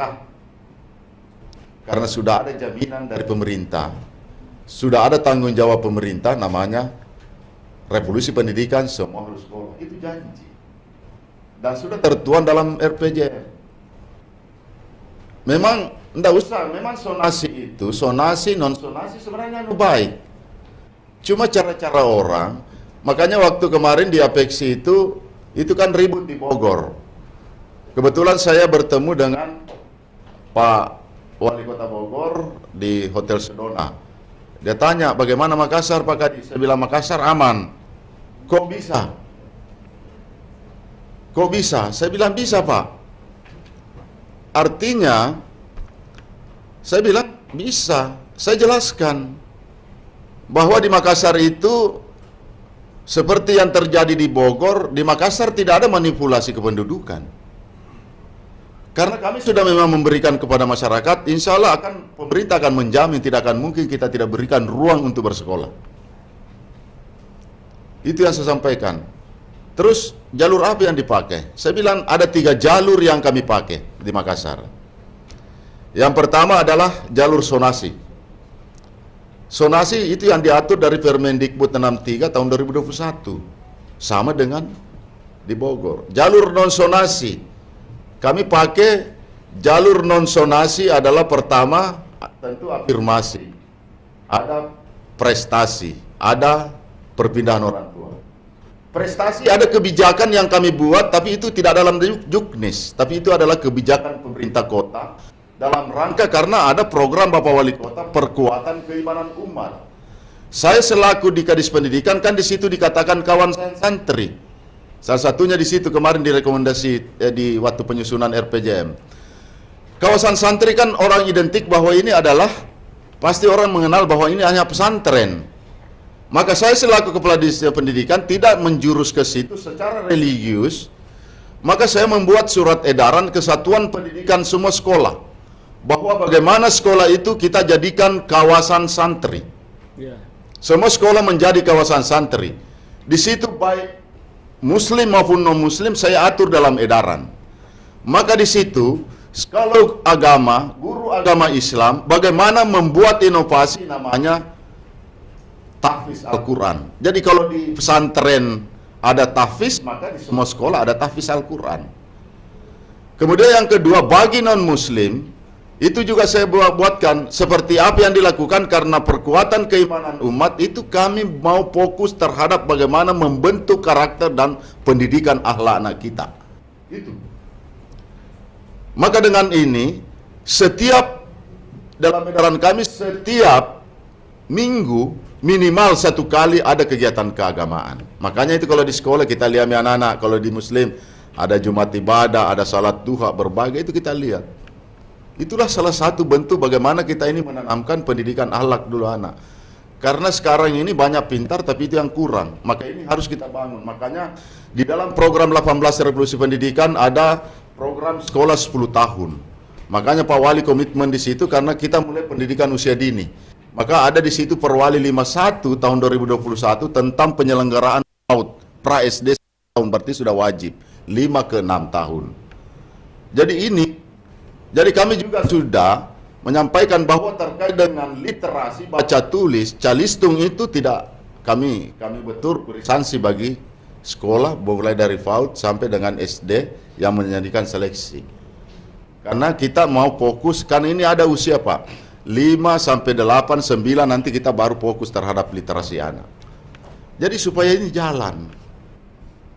Maka dalam program 10 tahun itu kita menginginkan bahwa kurikulum terintegrasi nanti, tapi saya rasa sebenarnya ini praktek selalu saya sampaikan teman-teman di pondok pesantren ya sudah dilakukan. Makanya itu di pondok pesantren begitu dia masuk dari itu lanjut terus, maka begitu anak-anak keluar di usia ke SMA terbentuk ini anak Pak.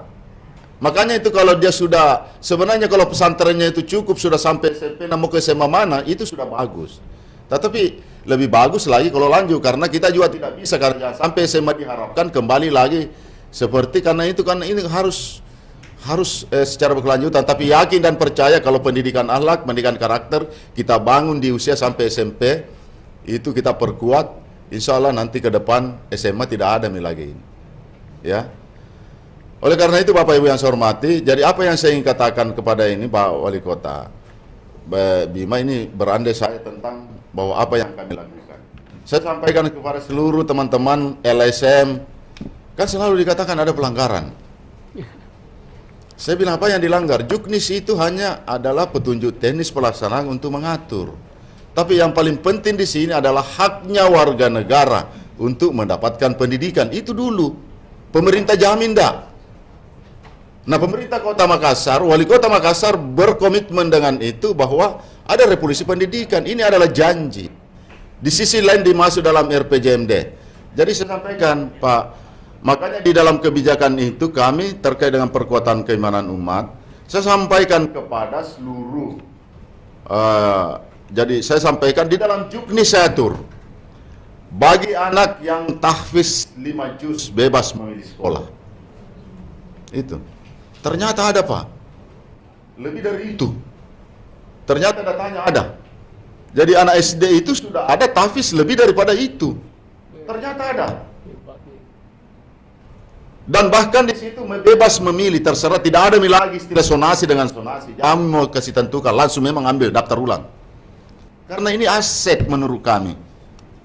Aset menurut kami. Karena kalau ada anak yang seperti ini itu menjadi motivasi kepada yang lain, artinya sudah bisa kita buat namanya umpamanya kelompok tahfiz di sekolah itu karena sudah ada termotivasi yang lain. Dan bahkan 1 juz pun saya minta kepala sekolah jangan tolak itu anak. Kalau ada sertifikatnya 1 juz ambil semua. Jangan biarkan karena kita mau betul-betul bahwa ini jalan. Ya.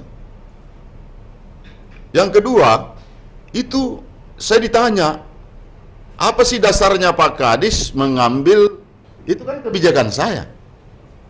Saya kan setarakan bahwa prestasi internasional saya setarakan 5 juz. Saya setarakan. Jadi penjelasan di teknis itu saya sampaikan setara dengan nilai prestasi internasional. Maka kalau ada protes gak perlu dipertanyakan Islam. Karena ini adalah bentuk motivasi, dan kalau ini kita sudah membuat suatu begini bahwa pasti orang berpikir di Kota Makassar secara religius perkuatan keimanan umat kita salah. Pendidikan itu yang kita mau harus bangun, pendidikan akhlak anak kita. Dan yang ketiga adalah jalur solusi. Kok bisa? Bagaimana? Jalur solusi dasar hukumnya apa? 2. Undang-Undang Dasar 1945, kemudian Perda RPJMD. Itu tadi, revolusi pendidikan, RPJM. Kan RPJM itu kan diperdakan. Setelah visi misi dan program Pak Wali kan diperdakan.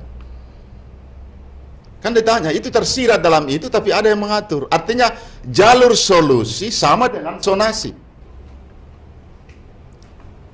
Jalur solusi adalah anak yang belum mendapatkan ruang belajar, itulah dikasih jalur solusi. Harus dikasih masuk sekolah. Tidak ada yang tidak masuk. Itu.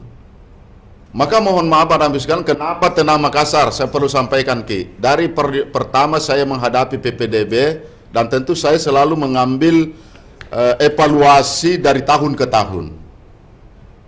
Artinya hal-hal yang perlu diperbaiki untuk tahun depan itu kan setiap tahun berubah Pak. Jadi harus ada evaluasi terhadap pelaksanaan setiap tahunnya. Jadi tidak boleh selalu kita merujuk itu. Mungkin sama dasar hukumnya, tetapi kan tentu berbeda. Makanya kemarin itu Pak, kenapa tidak ada yang ribut? Kenapa tidak ada yang ini? Karena pertama, di dalam penerimaan itu, di dalam aplikasi kami itu juga bagian swasta juga menjadi pilihan. Dan saya sebenarnya tidak mau Pak, banyak juga lapor saya, kenapa itu ada swasta sudah menerima Pak? Dari awal. Dari awal. Itulah saya justru bersyukur bahwa ini adalah bagian peran masyarakat, kan bersyukur. Nah ini yang tidak nata orang. Kan saya sampaikan selalu berkali Pak begini. Tamatan yang mau masuk SMP ya, tamatan itu 21.000 lebih. Sementara kalau daya tampung sekolah pemerintah kan 13.000. Dibilang di mana sisanya? Sekolah swasta. Dia tidak tahu gitu bahwa ada di sekolah swasta. Bahkan sekarang Pak, saya terus terang, orang sekarang masyarakat itu karena mau kualitas, mau lihat dua pendidikan akhlak, justru banyak yang sekarang dataku itu masuk di SD, sekolah Islam terpadu. Itu yang banyak. Saya kasih contoh. Di Islam terpadu itu kalau dia kelola sampai SMA, tidak pindah Pak. Di situ terus sampai tamat. Maka itu masuk di data kami tadi itu yang 21.000. Ada di Telkom. Telkom itu masuk di SD-nya, lanjut lagi di SMP-nya. SMK SMA-nya, jadi tidak ada Pak, langsung keluar di situ. Jadi itulah data-data, dan perlu kita ketahui bahwa penyelenggaraan pendidikan di Makassar tidak semua itu pemerintah daerah, ada juga pemerintah pusat, dalam hal ini Kementerian Agama.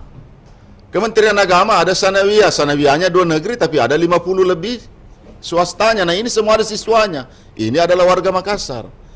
SD, kenapa kan ditanya, kenapa SD itu 3.903 kosong sesuai dengan rombongan belajar yang kami siapkan?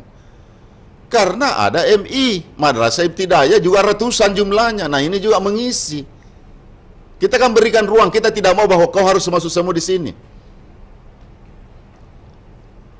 Jadi ini kan hal-hal yang seperti ini terkadang orang tidak sampai melihat saja kacamata itu selalu 55 aja SMP negeri, SMA negeri. Dia tidak tahu bahwa sekolah swasta aku lebih 100. Iya. Jadi Bapak Ibu yang saya hormati, dalam hal strategi kami untuk menghindari namanya pungli, penipuan, atau ada bayar-membayar, itu saya sampaikan kemarin. Fakta integritas, maka tidak boleh ada yang diwakili. Ada yang perlu Bapak ketahui untuk ini, ada fakta yang saya bisa. Ini banyak sebenarnya, tapi cukup 2 tingkat SD dan SMP. Dalam pengelolaan pendidikan kemarin, PPDB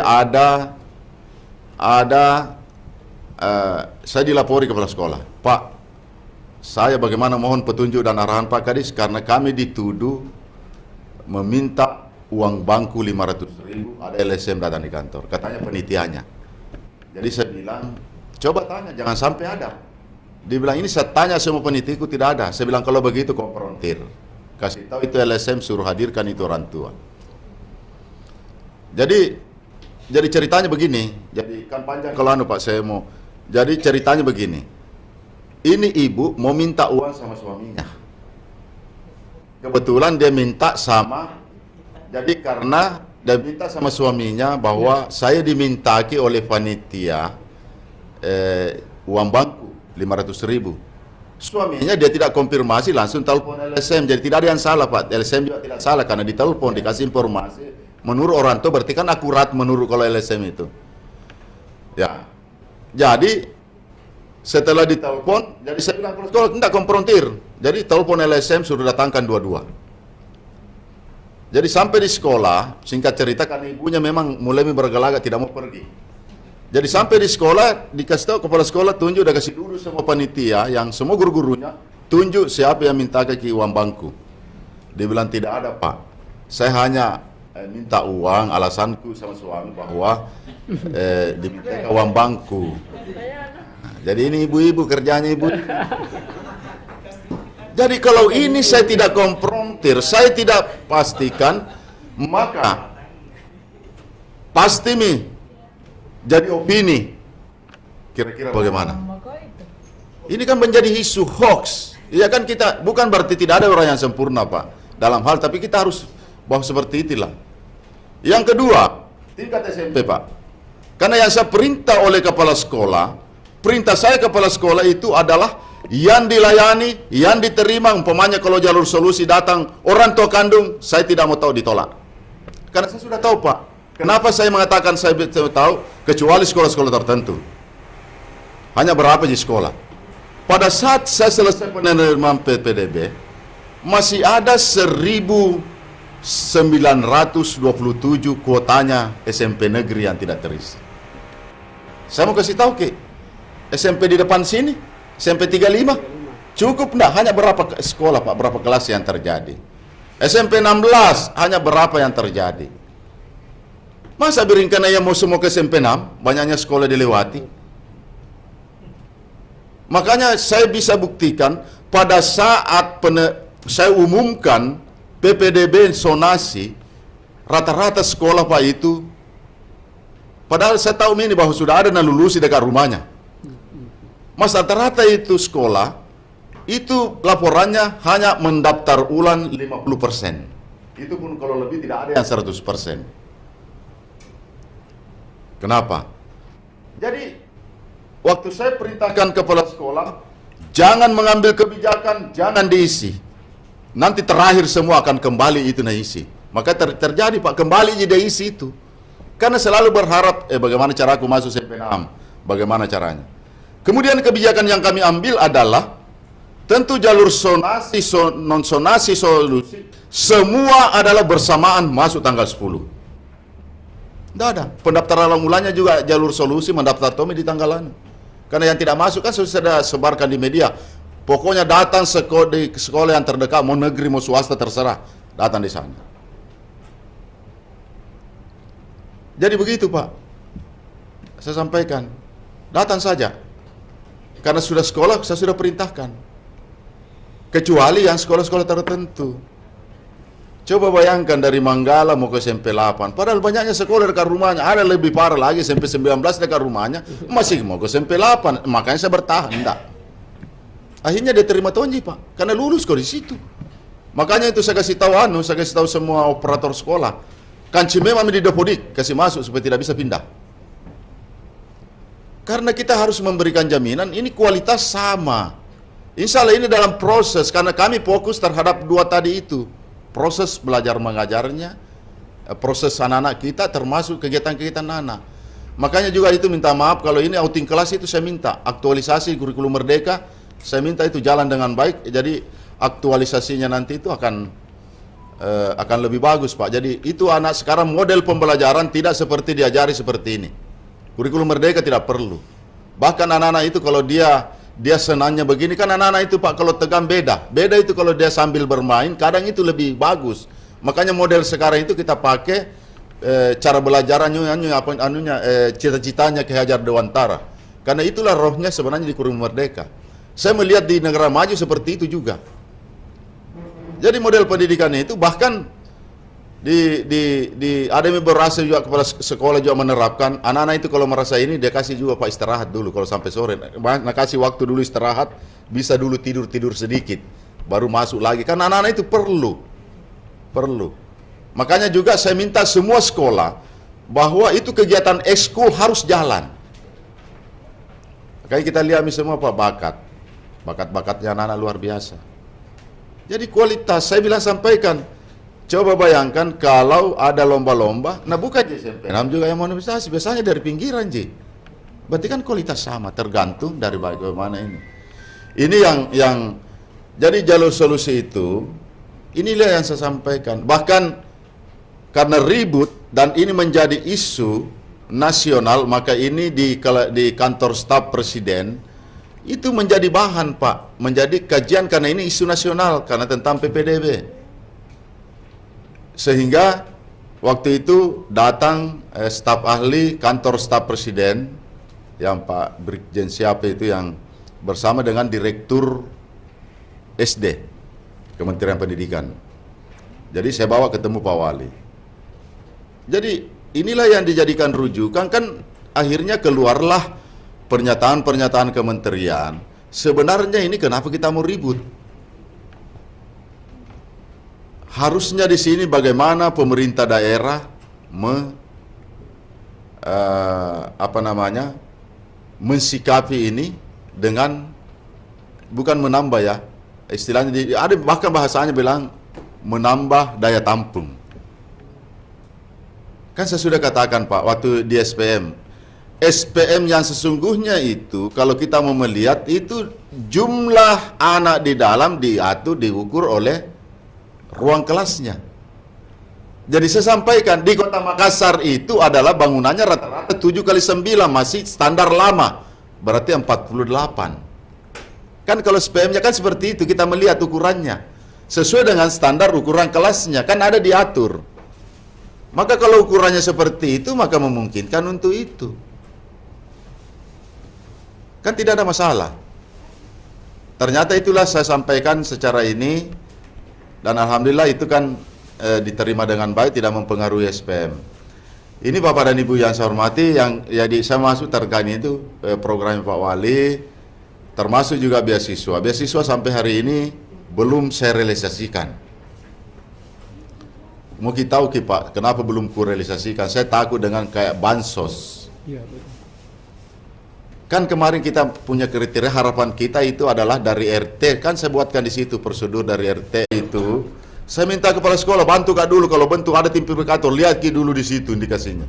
Bahkan lagi ada saudara-saudara kita pada saat kami verifikasi, kami klarifikasi, sudah dapat bantuan PIP, masih mengajukan di sini. Pada saat sudah ada katakan di situ, bagi yang sudah mendapatkan PIP, jangan lagi ajukan karena sama masukan kita ini yang belum mendapatkan itulah yang kita mau kasih.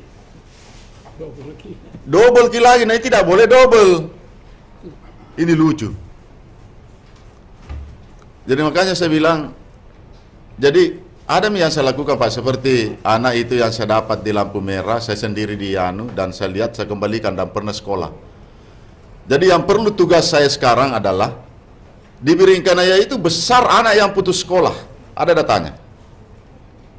Yang sekarang yang kami mau selesaikan 4.000 lebih anak itu saya harus bagaimana menyelesaikan. Utamanya yang putus di SMA, karena tugasku itu kalau putus SMA. Karena kalau dia putus SMA, karena kami kewenangan kami ada namanya pendidikan kesetaraan. Maka kami masukkan di pendidikan kesetaraan untuk mendapatkan paket C. Ada juga yang di SD. Alhamdulillah saya bekerja sama dengan relawan Masikola, founder Masikola, sudah ada 400 lebih anak kami kembalikan Pak. Jadi kami temukan data-data itu karena di situ di Dapodik ada by name by address. Jadi kita cari tahu dulu karena persoalannya kami tidak bisa menghapus di Dapodik seenaknya saja kata-kata bahwa ini Pak tidak ada di sekolah. Yang jelasnya anak ini harus dicari tahu keberadaannya di mana. Di SMP kami sudah temukan, ternyata ada juga memang yang sudah kawin di bawah umur Pak. Ini yang menjadi persoalan. Mati saya bilang, bagaimana caranya diambil? Saya bilang, jangan bilang-bilang, kasih anu saja kita kasih kembali pakai B. Karena ini kan dibawa bahaya lagi, panjang persoalannya. Ada. Di SD itu ada berapa berikan ya agak-agak besar juga. 81 orang. Jadi kalau 1000, 1,8 miliar. Iya. Jadi saya bilang selesaikan dulu tugasnya kota. Padahal kalau kita mau lihat tingkat buta aksara, kita kecil sekali Pak. Sebenarnya tingkat buta aksaranya kita itu hanya ada di 2 tempat. Ini saudara-saudara kita ex-kusta. Di situ Ji, Tamalandrea dengan Dangko. Datanya sudah ada di kami. Saya sudah bekerja sama sekarang bikin MOU. Sekarang ini sementara Rahman Gusdur kan kebetulan dia ketuanya. Itu saya sudah tanda tangan MOU dengan mereka. Sekarang sudah didata Pak, 2 tempat yang setempati nanti untuk mengelola mereka, tapi proses pembelajaran paket kesetaraannya adalah di tempatnya, di Tamalandrea, tetapi di PKBM Birikanaya terdaftar sebagai daponiknya. Di sana nanti kami proses. Kami sudah buat kurikulumnya apa semua, bagaimana cara mengajarnya, tutornya kami sudah atur. Demikian juga di Tamalate SKB Ujung Pandang. Itu kami harus satu. Itu 0 sekian Pak, tidak kecil.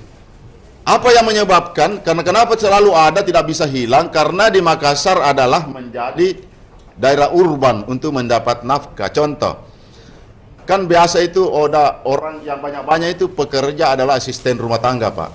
Biasanya itu ada bekerja di kita.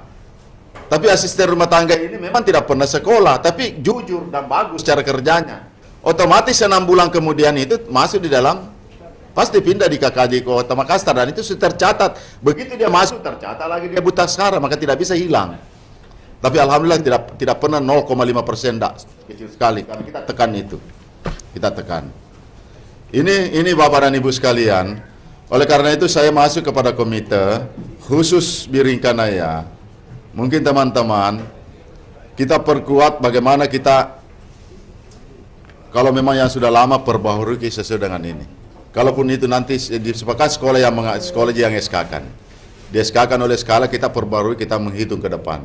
Tapi kami berharap juga peran-peran komite harus jalan Pak. Jadi kemarin itu apapun yang menjadi di sana kita memberikan dukungan.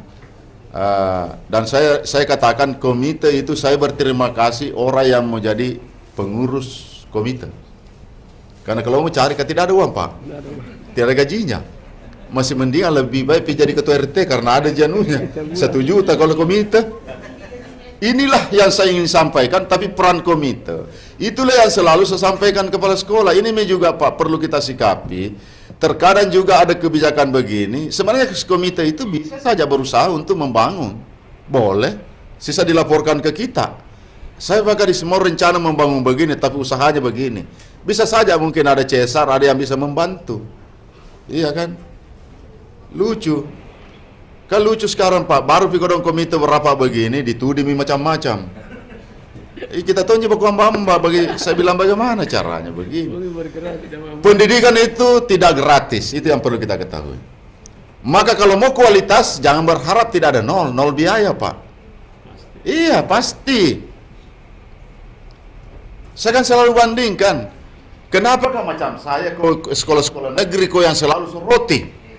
Kenapa kau tidak pergi itu sekolah swasta jutaan bayar per bulan kau tidak pikir ribu itu yang kau protes. Lucu kan? Bagaimana mau berkembang sekolah negeri?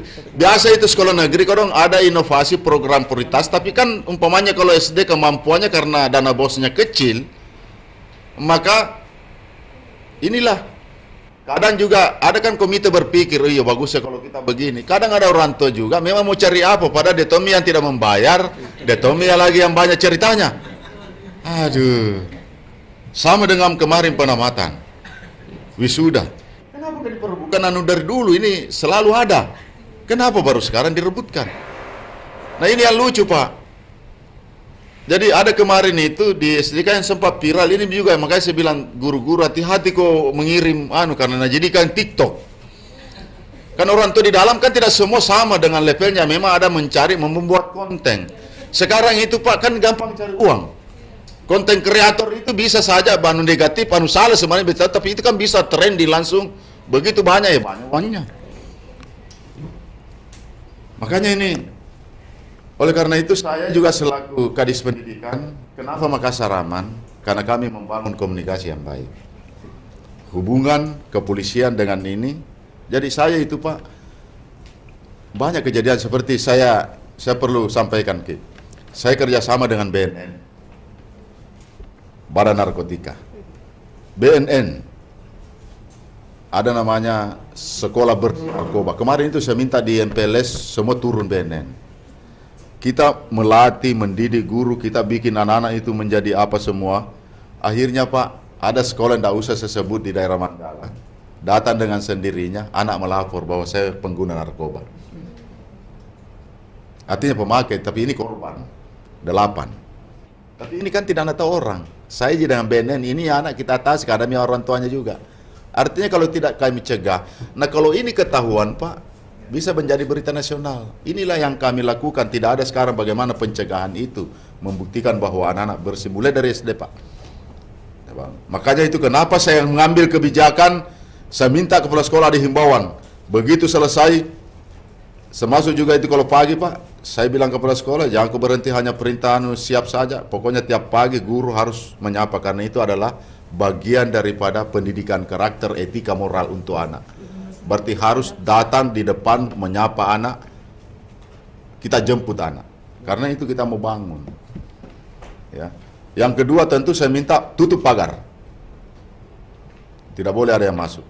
Karena kalau di luar negeri Pak, kita mungkin yang pernah jalan-jalan ke luar negeri melihat kalau mengunjungi sekolah, jangankan orang tua Pak, tidak ada yang bisa masuk kecuali gurunya, apanya orang di dalam. Biarkan proses itu berjalan dengan baik. Jadi itu yang saya larang. Pertama adalah kenapa? Termasuk juga bukan kami larang. Jadi saya minta kepada sekolah hati-hati itu yang menjual-jual, apalagi SD Pak. Bahkan saya sampaikan masyarakat, kalau ada nata itu nasuka makanan di situ atau gula-gula, hati-hati Ki. Lebih suruh periksa dulu, karena kenapa nasuka sekali, iya kan? Karena ini sekarang cara-cara generasi Pak, ini melalui ini merusak generasi kita. Makanya itu biasa teman-teman, baik teman-teman yang mau ini, jangan komunikasi dengan baik. Artinya kita saling membantu, tanggung jawab kita ini generasi. Kalau kita tidak mengatasi bersama, jangan mikir kodon salahnya dia apa di sini. Motor tidak ada lagi tawuran balap liar, karena kami sudah kerjasama dengan Polrestabes. Saya menyurat dan Kapolsek berjalan, Babin Kantipnas yang jalan. Jadi jangan heran nanti Pak kalau di sekolah Nata itu ada yang datang tiba-tiba rahasia, karena itu tempat tanggung jawab. Bukan jadi rahasia untuk apa, itu demi kebaikan kita.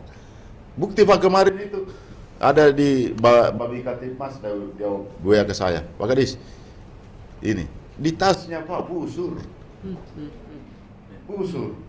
Tapi kan ini tidak perlu kita ada, tapi kan berhenti Pak dengan sendirinya, karena kita tangani dengan cara-cara baik-baik. Dipanggil orang tuanya, dikasih lihat, akhirnya polisi juga tidak ada Pak. Tidak ada, berarti baru dia tidak tahu kapan polisi masuk. Karena saya serahkan ke Pak Kapolsek masing-masing, terserah kapan kita mau masuk. Jadi dia mengatur, karena dia tahu kondisi Pak, kalau ada lagi ini. Artinya ini sama-sama bahwa itu adalah jaga Nata. Maka kami minta juga pihak aparat untuk itu. Jadi kerja-kerja begini yang kami lakukan, kolaborasi dengan baik dari Polrestabes, narkoba, itu semua kami jalan. Jadi komunikasi. Yang paling ini juga Bapak dan Ibu sekalian, ini kan kita bicara tentang ini bagaimana masih ada anak-anak nafiter mantan terorisme. Diberikan aja Pak, ada yang saya kasih sekolah, yang mamanya kemarin bom bunuh diri, orang tuanya yang bom bunuh diri. Tapi kan kita bersama Densus 88 kita kembalikan, bahkan ada di pondok pesantren ya kalau tidak salah itu kita kembalikan ini anak didik anaknya dia. Jadi dibawa Densus 88. Makanya kita itu dikasih penghargaan Pak, ada itu Densus 88 dapat, karena kita ini banyak anak Pak, saya berikan ruang semua. Karena ini anak, kalau kita lihat doktrinnya Pak, itu di Densus keras memang, pakaian masih muda, memang doktrinnya luar biasa. Di sini ada perumahan sini Pak, aneh di situ Bulu situ. Jadi memang itu anak didoktrin luar biasa. Tapi alhamdulillah kita didik masuk ke NKRI dengan pendidikan apa? Ini sudah bagus, karena memang tanggung jawab negara ini. Makanya ini hanya yang tahu adalah Saya dengan Densus 88, dengan kepala sekolah itu sendiri. Jadi tidak ada yang tahu. Tapi kan ini anak, jangan kita selalu, karena dia adalah manusia Pak. Apalagi kalau macam begini kita bisa robah. Apalagi dia kan orang tuanya tidak ada, sudah bom bunuh diri. Iya kan? Jadi itu. Jadi jangan kita karena sesuatu, ini adalah salah satu untuk bagaimana memperbaiki generasi. Iya. Jadi ini Bapak dan Ibu sekalian. Oleh karena itu saya minta kepada kita semua, komite, bagaimana kita kembalikan peran komite. Ayo kita duduk bersama. Untuk Biringkanaya, saya minta bagaimana kita duduk bersama Pak. Kita masuk ke sekolah, apa sih yang perlu? Itu lebih bagusnya itu kalau saya minta juga kepala sekolah, dana BOS itu pada saat kita mau atur dia apa, undang ke perwakilan komite supaya jelas program dan ditahu. Jadi pada saat nanti ada yang ini, komite juga bisa berhadapan dengan lembaga kontrol sosial bahwa memang betul seperti ini. Iya. Artinya kita tidak ada Pak. Saya terus terang saya sampaikan kepada kita semua. Apalagi kami ini sebagai ASN pejabat dan ini, saya hati-hati Pak. Coba bayangkan sisa berapa tahun ke depan saya pensiun. Hanya persoalan dikatakan mungkin ada kegiatan 10.000 saja, itu ingkrah dalam hukum namanya tipikor, maka pecah piringku Pak. Lebih saya jangan menjabat. Begitu. Hati-hati. Jadi itu juga saya sampaikan sama kepala sekolah, hati-hati mengelola karena dana BOS itu sudah masuk dalam ranah APH. Dan dana BOS itu adalah ranahnya kejaksaan. Itu kan sudah terpantau Pak. Sudah masuk itu. Makanya alhamdulillah saya dengan kolaborasi dengan kejaksaan menyampaikan hal-hal yang tentang begini itu. Saya sampaikan ini kamu kasih jelaskan, selama ini kan tidak jelas dia apa gitu dana BOS. Kenapa itu dana BOS? Jadi saya minta kalau ada hal-hal yang sifatnya kan sebenarnya itu Pak boleh contoh begini. Ini yang susah juga kalau tidak ada dana BOS. Selalu kan kalau kita kan APBD itu di program pemerintah kan 2J, pokok dan perubahan. Kalau tidak ada kan tidak bisa kita belanja. Tidak bisa kita lakukan kalau terjadi namanya bencana. Ya. Terjadi bencana. Maka di sini ada namanya urgen. Komite bisa berperang. Contohnya Pak, kalau puting beliung terbang seperti kemarin di Muinsidi, saya kasih tahu kepada sekolahnya, kalau tidak ada media anggaran, lebih banyak parahnya karena terbang sengnya. Nah hujan-hujan, hancur palpon, hancur apa. Lebih baik sekarang kau sikapi, ambil saja dulu. Nanti kau bicara dengan komitemu di situ bagaimana caranya supaya tutupi sen.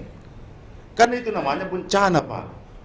Tapi kapan kita tidak tutupi cepat, maka lebih banyak hancur. Padahal berapa lembar jisen terbang. Padahal kalau kita belikan seng itu hanya berapa harganya. Saya bilang pakai saja uang yang ada di situ. Tidak apa-apa. Kalau ada yang mengatakan begini, karena kapan kau tidak tutup cepat, maka ini musim hujan, maka hancur semua peralatan, bukan lagi sarana prasarana hancur semua termasuk palpon. Alhamdulillah disikapi hari itu langsung tutup Pak, selesai, tidak ada yang rusak. Lapor ke saya. Bagaimana ternyata kan boleh Pak di dana BOS sekian persen kan? Mampu mampu. Kasih masuk jamu ke pengen libatkan komite. Supaya ini kan namanya ada urgen dalam itu, yang penting orang tahu. Itu. Sama juga komite kalau terjadi ini, bisa Pak. Bisa. Jadi jangan mengatakan kalau ini kan ada tapi bukan namanya iuran tiap, kalau itu yang tidak dibenarkan, itu menagih ada iuran per bulan tiap itu yang tidak jelas. Itu, tapi kalau ada namanya sesuatu program jangka pendek untuk kepentingan ini, tidak ada masalah. Tidak ada. Kan bukan pungli, ada tujuannya, itu aja pungli kalau tidak ada tujuannya Pak. Kalau ada tujuannya kan jelas bukan pungli. Ada program tapi jangka pendek. Ya. Jadi ini Bapak dan Ibu sekalian, termasuk kemarin, alhamdulillah kan kemarin itu musim-musim di akhir, sudah sesuai pokok, kan di Biringkanaya banyak sekali itu saya BTT ku kemarin yang saya kerja. Termasuk di SMP 36 kan rubuh, itu masuk tahun ini. Dayak rubuh pagarnya, itu kan kemarin gara-gara banjir itu rubuh pagarnya SD Dayak. Nah itu insya Allah masuk, ini mudah-mudahan proses 2LP ini cepat semua. Yang pasti ini yang paling saya kalau di Biringkanaya Pak, Kalantubung. Jadi kemarin itu saya bilang ULP jangan lagi gagal terus. Kalau ada yang punya dia Di situ kan tidak ada kepentingan kita, Pak, yang sesuai, umumkan cepat supaya kita kerja. Artinya, kemarin kami sudah lakukan langkah-langkah, itu kami sudah menyurat undang komite, kalau tidak salah komite kemarin diundang itu, kita bicarakan, karena kalau ini jadi di kerja SD Kalan Tubuh, maka otomatis kita ratakan karena kebakaran. Jadi kita, beberapa di situ, anak-anak tidak sekolah di situ, maka saya pakai SMP 16. Ada beberapa sekolah kelas itu saya pinjam. Jadi saya pinjam pakai dulu untuk di situ nanti anak-anak sekolah di SMP 16 kelasnya saya pakai. Kalau terbangun itu Kalan Tubuh. Karena sementara membangun, Pak, tidak mungkin membangun, lebih banyak risikonya kalau membangun, baru kalau ada kecelakaan anak lebih bagus kuamankan di sebelah. Karena ada juga kelas yang kosong, karena sedikit kemarin terisi banyak kelasnya kosong. Sehingga kelas kosongnya itu kupakai untuk sementara nanti belajar SD. Itulah langkah-langkah yang kami lakukan untuk terkait dengan progres-progres. Yang paling penting Bapak dan Ibu sekalian juga, insya Allah saya ini belum juga saya buat, tapi kalau draftnya sudah ada draftnya rencana, semua namanya sekolah kompleks itu saya mau jadikan satu manajemen.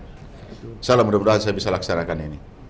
Semua namanya sekolah kompleks itu satu manajemen. Kemarin itu saya datang Pak di Cambaya. Cambaya 1, Cambaya 2. Jadi itu bertingkat. Cambaya 3 di belakang. Baru lapangannya itu nanti guys. Baru lapangannya berapa aja tidak sampai juga berapa, ada 10 meter ke sini, hanya lebih 20 meter ke belakang. Nah itu Jina 3. Maka ini kan seharusnya kalau saya jadikan satu manajemen tidak setengah mati lagi cari ruang. Cukup satu ruang perpustakaan. Luas bisa juga ada ruang-ruang apa, bisa juga bikin koperasi sekolah. Iya kan, nanti di situ disekat ini ruang-ruang apa semua. Kenapa sih saya bisa katakan? Karena di antara sekolah ini ada siswanya juga satu kelas 19. Nah kalau nanti kalau kasih satu bisa menggabung jadi satu kan begitu. Jadi satu itu yang 19 kan lebih 30, lebih baik kusatukan. Ini juga distribusi guruku juga nanti pemerataan guru juga bagus. Termasuk kira-kira ya Pak. Coba mereka di Dayak mau contoh. Contoh kalau Dayak saya jadikan satu kan lebih bagus. Satu manajemen. Satu komite. Baru kita tahu sekarang itu Pak, manajemen sekolah itu yang terjadi adalah satu kompleks, terkadang dia yang baku sikat-sikat. Apalagi kalau perempuan kepala sekolahnya. Nah jele-jele kami di sebelah jadi orang tua lari ke situ, berkelompok Tommy lagi orang tua. Makanya saya bilang, kalau ada komite satu kompleks, cocok Tommy ya sebenarnya. Yang dibutuhkan itu satu satuan pendidikan. Tapi kalau ku kasih jadi satu sekolah nanti kan tidak salah komitenya. Kan kalau sebenarnya itu idealnya, memang yang idealnya satu sekolah, satu komite. Nah kalau berbeda kebijakan baru satu ruang Pak, berbeda-beda, makanya itu terjadi warna-warni.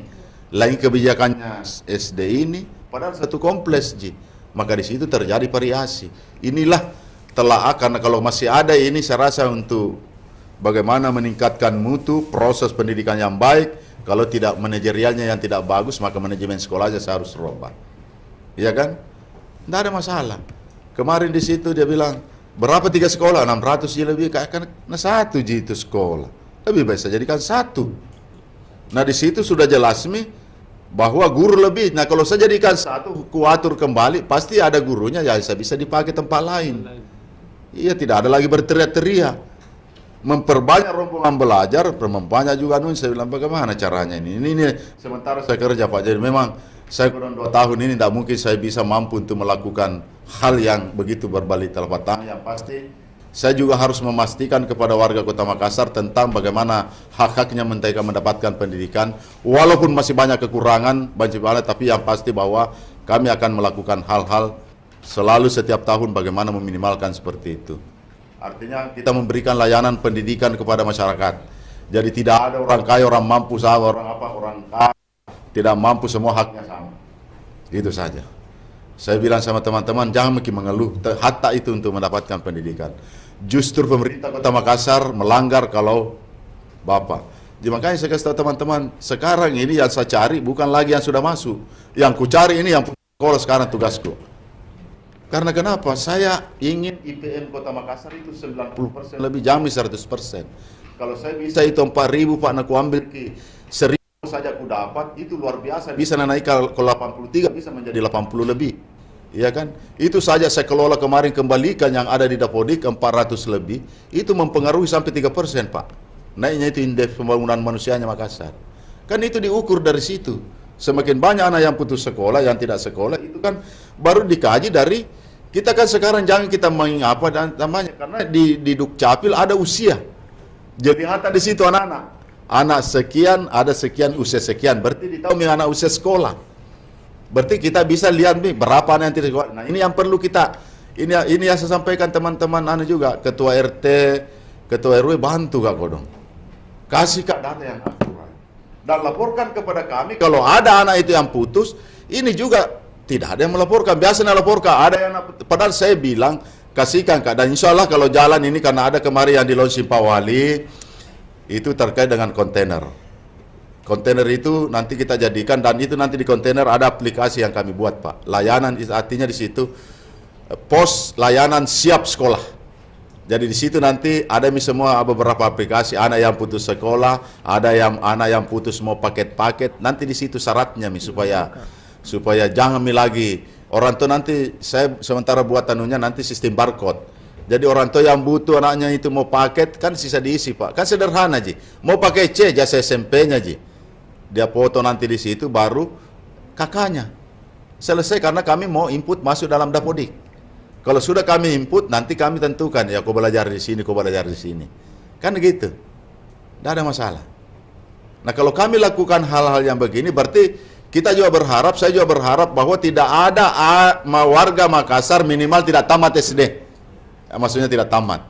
Jadi dalam catatan statistik tidak ada anak yang tidak tamat, semua ada. Apakah dia tamat SD, SMP, SMA. Tapi saya usahakan bagaimana paket C semua.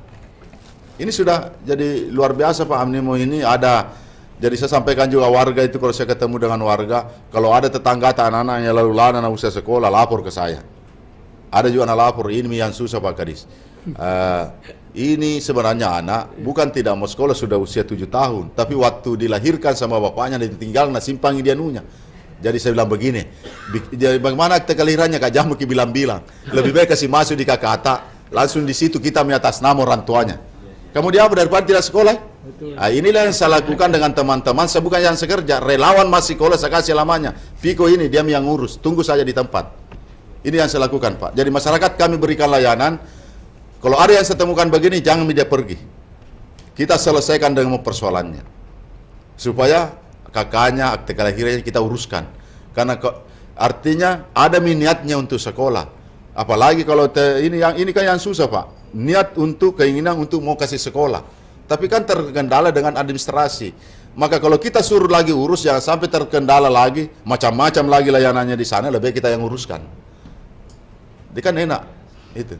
Itu yang kami lakukan banyak Pak. Jadi kalau ada yang seperti ini, ada yang ada tidak akte kelahirannya, bilang gara-gara itu anunya. Jadi ada juga kepala sekolah, Pak ada ini, tapi belum ada kelahiran, Kak terima muka dulu. Nanti sampai baru ambil data-datanya, baru kita uruskan. Saya begitu Pak. Jadi hal inilah tujuannya kita sebagai pelayan. Makanya inilah yang selalu saya sampaikan. Jadi saya selalu sampaikan sama teman-teman, bahwa kita diberi amanah ini bukan jabatan karena kita mau dihormati. Tugas sekarang kita ini pejabat adalah pelayan. Maka kalau kita secara logika bahwa kita ini adalah bawahannya masyarakat. Bawahannya masyarakat Pak, karena kita harus diperintah oleh masyarakat. Contoh kalau umpamanya datang sama saya, biasa orang, anunya itu Pak, saya bilang, tugasku itu. Berarti tanah perintah, dibilang kasih masuk anakku Pak. Aku kasih masuk karena memang hanya mereka, dan tugasku saya kasih masuk sekolah. Iya kan? Itu. Ini yang selalu saya tanamkan budaya-budaya termasuk di kepala sekolah. Dalam bertutur kata, dalam menyampaikan baik-baik, karena ada tahu biasa telepon Kak. Pak Kadis itu kepala sekolahnya Kak, mulunya begini-begini, baru pada belum. Jadi saya bilang sama kepala sekolah, hati-hati kok sama saya karena langsung ketilianku itu karena tersebar nomorku di Makassar. Masuk. Sampai itu. Saya kan tidak Pak, saya tidak main biasa kalau di WK aku lempar tahun di grup. Biasa, stres media maka jangkau, stres. Kalau memang kau tidak berbuat, biasa klarifikasi saya, tapi kalau memang ada perbaiki. Kan begitu itu tujuanku. Saya juga tidak marah Pak. Cuma apa yang disampaikan masyarakat, aku lempar di grup. Pak Kadis anu begini, biasa itu baku telepon tidak tidur, maka jangan kok tonje yang salah, sakit kok nanti meninggal gara-gara itu. Cuma kalau kau berbuat begitu, robai. Saya tidak marah, Ji. Perbaiki itu. Berarti itu adalah penilaian masyarakat terhadap layanan Anda. Termasuk saya, Pak. Biasa kalau ada begitu kan Pak Wali kirimi saya, dikirim di grup. Makanya sekarang itu Pak Camat biasa pusing, Pak. Setiap hari itu kan ada luar biasa itu Pak Kadato. Jadi itu saya kasih tahu Pak Lurah, Pak Camat, kenapa itu kelurahan tidak bisa jalan? Jadi itu Pak, got-got yang buntu itu ada sampah atau apa, difoto Pak Wali kan lempar di grup. Sebentar itu bersih. Makanya itu kita lihat itu kalau ada kotor langsung tiba-tiba bersih. Karena Pak Wali lempar di grup, karena itu laporan masyarakat langsung ke Pak Wali. Pak Wali lempar ke sini. Biasa kan itu Pak got itu orang penuh. Kan biasa sampaikan Pak Camat, inilah tugasnya kita Pak Camat. Sama Tonji saya berat sekali juga, sama berat. Tapi kita itu kalau kelurahan, kan ada di wilayahnya. Itu kan bisa minimal kita tahu bahwa ada gotku terbuka di sini. Ada nuku terbuka. Masa lurah tidak tahu itu? Ya kan? Nah itu harus ditahu. Lihat di situ, antisipasi, kerja memang. Nah ini ada pikirin, saya bilang, nah tiap hari Pak Wali mengirim. Ada alamatnya, Google Map itu ada alamatnya. Baru bertumpuk di situ, jadi cocok tom bagus sih. Jadi kalau begini terus Pak Wali mengirim, maka kalau hujannya lancar tom ya, tidak ada yang buntu, kan begitu. Nah Pak Wali kan begitu Pak, respon cepat dan dia tidak mau jangan mengatakan bahwa yang penilaian Pak Wali itu adalah penilaian masyarakat terus terang. Dalam hal penyelenggaraan sama juga kepala sekolah saya kasih tahu, guru-guru saya kasih tahu, jangan yang Pak Wali itu menilai bukan saya melapor Pak selesai begini-begini, bukan itu, tapi laporan penerima manfaat. Iya masyarakat. Itulah susahnya. Makanya saya bilang kalau campung kau hadapi dengan cara-caranya Pak Wali, ya berhenti karena kita berhenti karena memang begitu modelnya Pak Wali. Karena langsung ke masyarakat. Jangankan saja jalan berlobang lagi kalau langsung BPU berkeras ya sudah. Makanya itu Pak kayak bagus tong itu kalau umpamanya. Saya juga pernah praktekan karena saya tidak enak kalau saya mengirim sebagai warga. Akhirnya dibatontongi nunggu di situ. Jadi saya kasih tahu itu tetangga aku, ini nomornya Pak Wali, kau ya WA. Ini nomornya Pak Wali, ternyata ini Pak Wali sudah sekelilingnya baru di sini 10 tahun baru lobang-lobang. Ternyata diukur Tommy, dicor Tommy, dapat Thomas saya manfaatnya. Cuma saya jadi provokator juga karena kalau saya kan tidak enak Pak. Jadi makanya warga ini nomornya Bapak. Kau WA ki. Nah jawab itu. Begitu nak jawab langsung lempar kuliah itu lempar mi. Jadi artinya ini tidak apa-apa karena baik. Maksudnya saya baik untuk kepentingan semua banyak orang. Itu. Kan Pak Wali tidak mungkin bisa memantau semua Pak. Sama juga dengan pendidikan, saya bilang sama Pak Wali tidak usah Pak. Semua itu saya tidak akan libatkan beliau dalam hal-hal tentang itu. Saya juga tidak mau kasih tanda tangan kini tentang PTB. Ya, bahkan perwali dan tentang juknis juga saya tidak, kan banyak daerah itu dikasih tanda tangan. Jadi kalau ada masalah nanti dia kena, padahal kita yang tanggung jawab. Guna-gunanya saya sebagai kadis, saya sebagai diberi amanah, berarti saya yang bertanggung jawab. Jelas sekali. Makanya saya sampaikan kepada teman, termasuk LSM, termasuk dia terkait dengan pendidikan. Semua anggaran pendidikan yang dikelola itu tidak ada kaitannya dengan wali kota. Maka yang bertanggung jawab pertama saya membuat perencanaan, saya yang menyusun program, ya. Kemudian saya yang membelanjakan. Masa wali kota yang mau ditangkap? Kan tidak ada hubungannya Pak. Saya merencanakan, saya belanja, saya sudah diberi kuasa. Berarti kan tidak ada hubungannya, terputus di situ. Tapi yang saya jalankan buat program adalah visi misi programnya Pak Wali karena memang itu target. Saya anggarkan sesuai dengan kan ada di namanya Renstra di RPJM itu ada 5 tahun. Bahwa apa yang kami mau capai tentang visi misinya tadi Pak Wali itu. Maka saya menganggarkan Pak, bukan Pak Wali yang kasih. Saya hanya mengusulkan anggaran, disetujui, saya belanja. Jadi tidak ada hubungannya. Maka kalau dia berkonsekuensi hukum, maka saya dipenjara Pak. Karena saya penanggung jawab keuangan. PA, penanggung jawab anggaran. Jadi jangan lagi kaitkan ke wali kota. Kan kalau sekarang kan secara sedikit lagi kaitkan ke wali kota. Karena programnya Pak Wali, tidak ada hubungannya. Hubungannya adalah saya yang bertanggung jawab penuh. Makanya itu saya sampaikan masyarakat, jangan goreng Pak Wali di pendidikan. Karena tidak ada juga kepentingannya. Dan saya sebagai kadis pendidikan tidak ada kepentingan satupun ini kau ini kau anu ini tidak ada. Pokoknya itu satu aja Pak, jalankan sesuai aturan. Saya tidak mau tahu. Selalu tidak mau konsultasi kalau Pak, saya mau jalankan. Pokoknya saya tidak mau bicara tentang itu. Silakan kau jalan sesuai dengan prosedur. Jadi aman Kak juga bekerja Pak. Saya juga bekerja enak, menjalankan visi misi dan programnya. Itu yang saya sampaikan kepada teman-teman. Jangan karena begini. Itu juga saya sampaikan teman-teman yang lain, camat apa. Jangan karena ini tidak tahu, karena hati-hati, kau ini masih muda semua. Saya sampaikan. Siapa tahu yang mau saling mengingatkan kalau kita. Jadikanlah yang persoalan yang kejadian-kejadian yang lalu kita jadi pembelajaran. Jangan lagi ulang-ulangi. Kalau ada yang pernah kejadian begini, jangan ulangi. Pecah piringmu itu. Iya kan? Pecah piring. Jadi ini Bapak dan Ibu sekalian, terima kasih kepada kita semua. Saya minta komite, bagaimana peran komite berjalan khususnya Biringkanaya. Ya.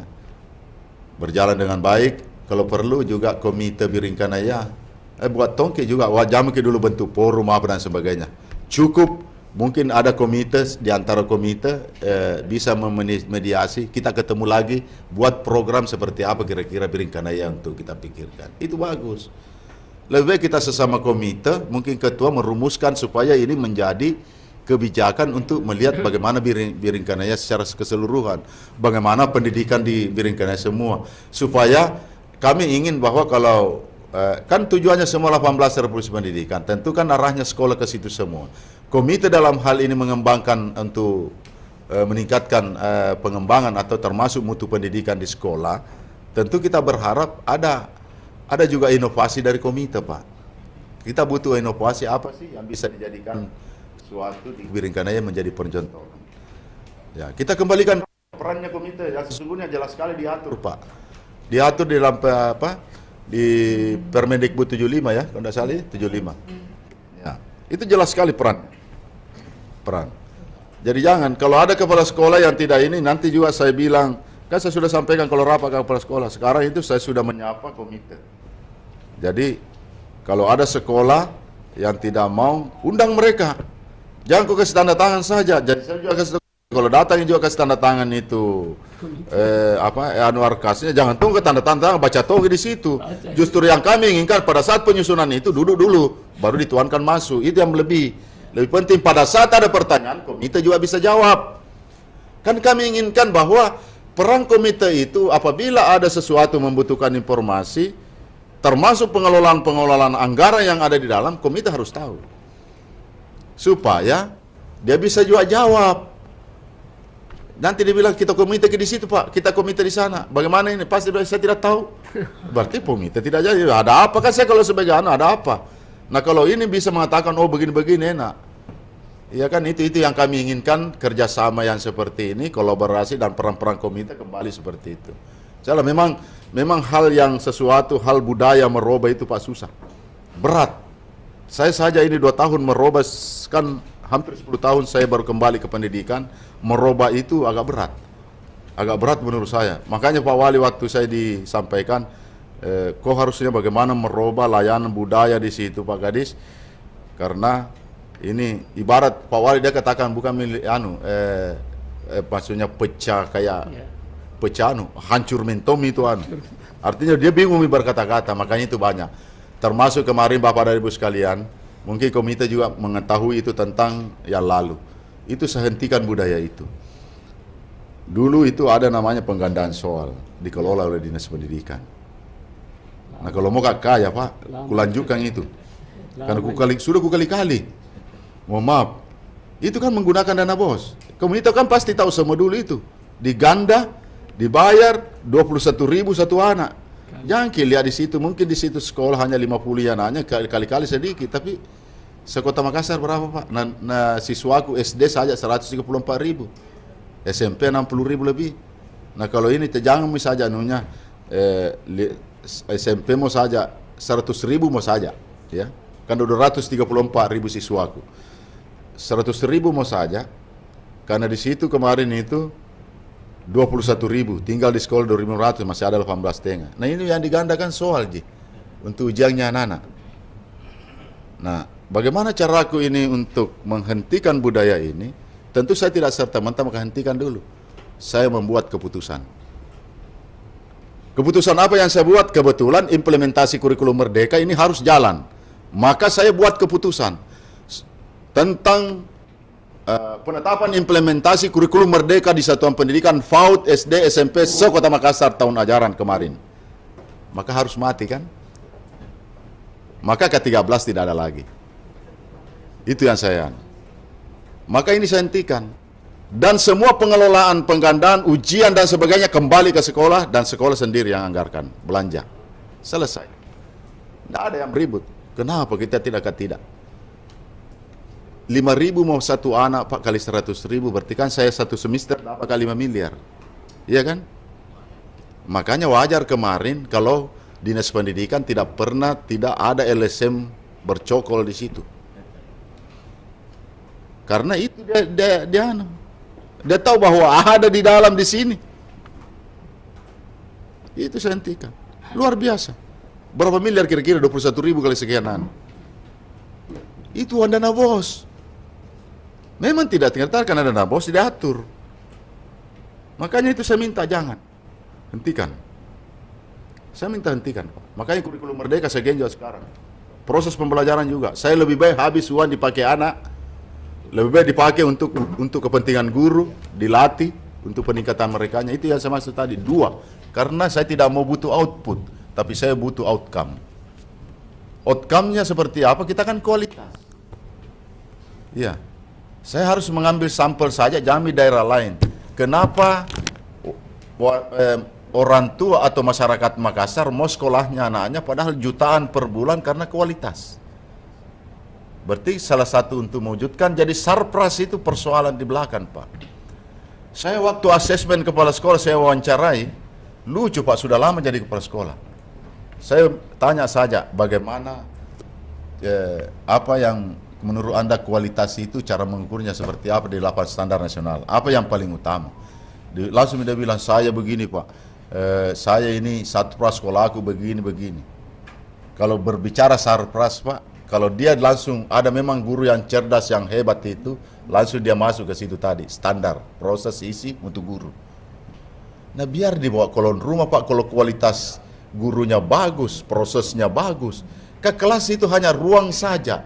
Makanya di kurikulum Merdeka tidak perlu, kalau saya bilang sama guru-guru, kalau anak senang belajar di lapangan, kasih belajar di lapangan.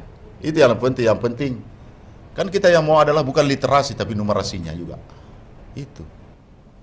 Jadi sekarang anak-anak jangan, kalau dia bermain, jadi sekarang saya pakai untuk pengimbasan metode gasing.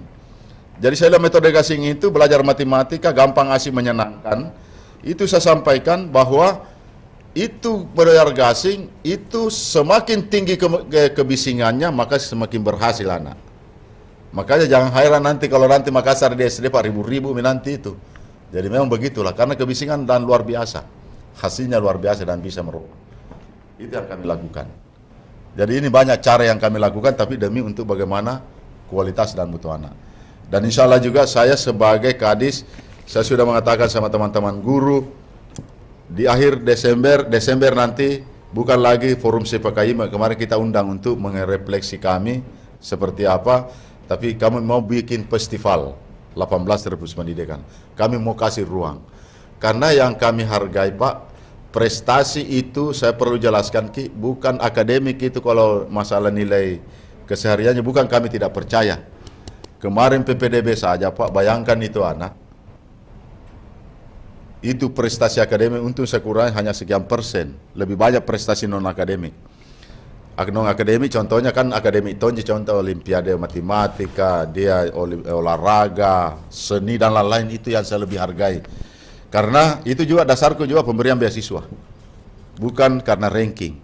Coba bayangkan Pak, itu anak-anak waktu kita buka pengumuman rata-rata 90.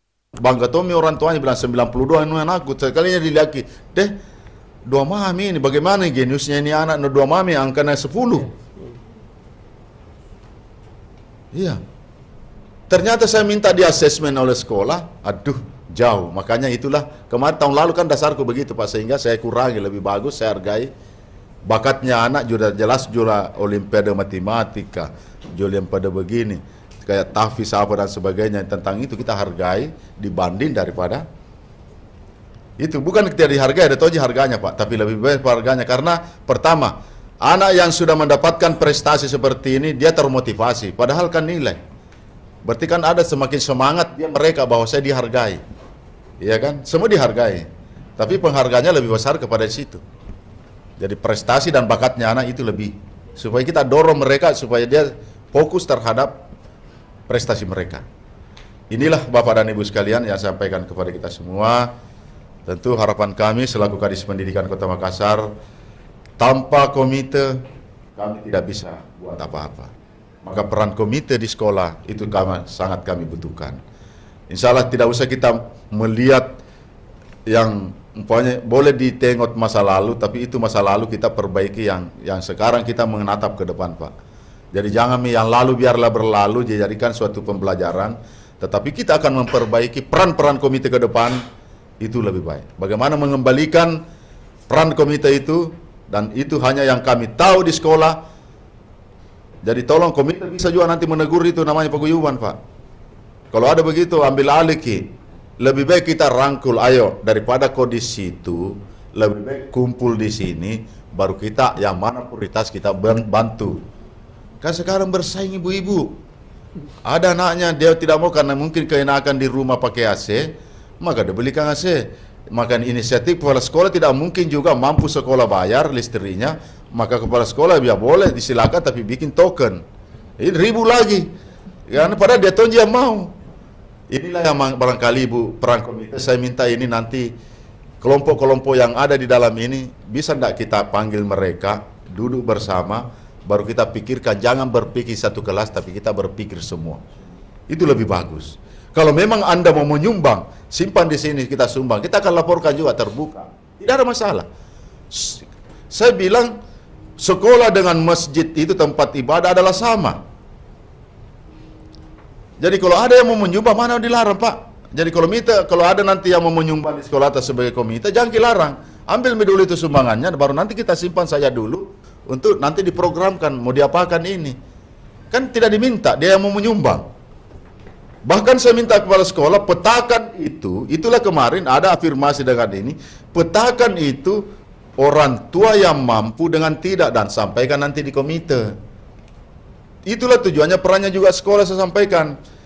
Petakan ke itu orang tua siswa. Oh ini orang tua siswa banyak-banyak direktur. Simpang ke itu direktur. Ini menanti komite bagaimana. Saya pernah di Mangkura dulu waktu saya komite Pak. Di Kemangkura dulu. Saya kasih subsidi silang. Jadi itu kan dulu ada pembayaran, belum ada dana bos. Jadi caraku, orang anak Pertamina, orang pos, orang-orang ini bank, ini kami undang. Baru nanti pada saat ini nanti yang membayarkan nih anunya ini. Jadi pada saat penerimaan rapor kita undang orang tuanya, dia serahkan ini yang menjadi penyumbang ke mereka. Subsidi Pak. Kita jadikan itu, kita peta, ini Pak, kita boleh siapa kita. Dia tanggung. Jadi pada saat ini supaya ada penghargaan bagi yang pemberi, bahwa ada bukti, pada saat penerimaan rapor kita juga kasih hubungan antara mereka yang dia bantu. Jadi menangis orang tuanya Pak. Itu kan banyak hal, itu yang saya maksud, ada suatu inovasi yang bisa kita buat. Jangan selalu kita bicara tentang pungli-pungli, kan ini yang jelas sekali, itu yang dimaksud pungli. Kalau komite minta iuran tidak jelas, tidak ada programnya, itu pungli. Tapi kalau ada program, itu sah-sah saja. Ini memang kalau kita melihat siber itu jumlahnya siber semua dilarang Pak. Tertekan di situ, tapi kapan kita mau berkembang kalau tanpa dengan ini? Ibu Yeni kan baru di Singapura, pasti kita lihat juga bertanya tentang biaya pendidikan toh. Perang-perang orang tua itu partisipasi, bukan seperti itu. Oh ya, terima kasih Bapak dan Ibu sekalian, karena kalau saya bicara panjang, karena kalau ada lagi muncul terkadang lama. Terima kasih karena saya senang berhadapan dengan Bapak dan Ibu sekalian. Tentu saya butuh dukungan kita. Jadi artinya sekarang ini bagaimana peran kita, bantu kami. Kita ini adalah sama, satu mitra antara Dewan Pendidikan, komite itu sangat perannya lebih penting karena dia adalah di sekolah. Demikian, terima kasih. Wabillahi taufiq wal hidayah. Wassalamualaikum warahmatullahi wabarakatuh. Baik, kita berikan aplaus sekali Pak Kadis. Luar biasa. Dia menyiapkan waktunya 1 jam pas. Dan ini saya kira Bapak Ibu sekalian, kalau tadi dari Ibu Dokter tadi ada hal-hal yang kurang jelas, saya buka 3 orang penanya kepada siapa terkait tentang kebijakan dari Pak Kadis luar biasa, termasuk yang sekolah kompleks ini cukup 1 komite saja, nggak usah 2, 3, 1 saja. Nah, ini nanti akan menjadi rekomendasi kita bahwa siapa diberikan ayah 1 kompleks, ada 3, kita akan menyampaikan ke Pak Kadis bahwa 1 komite itu. Baik, siapa lagi? Pak Ibu sekalian, yang di belakang 1, yang di tengah 1, pinggir 1. Silakan yang di sebelah kiri dulu, baju hitam. Silakan Pak. Abe. Mic-nya, mana mic-nya bagus? Ya, 1. Nama dan kepada siapa yang ditujukan, apakah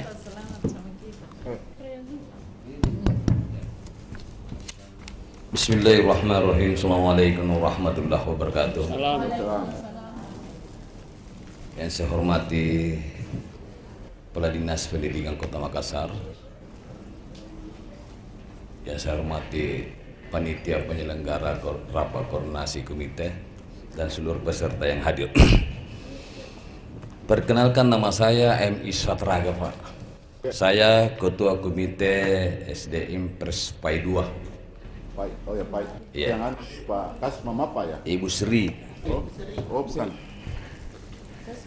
Terkait dengan pembahasan Pak Kadis tadi, pada prinsipnya oke dan sangat bagus, Pak.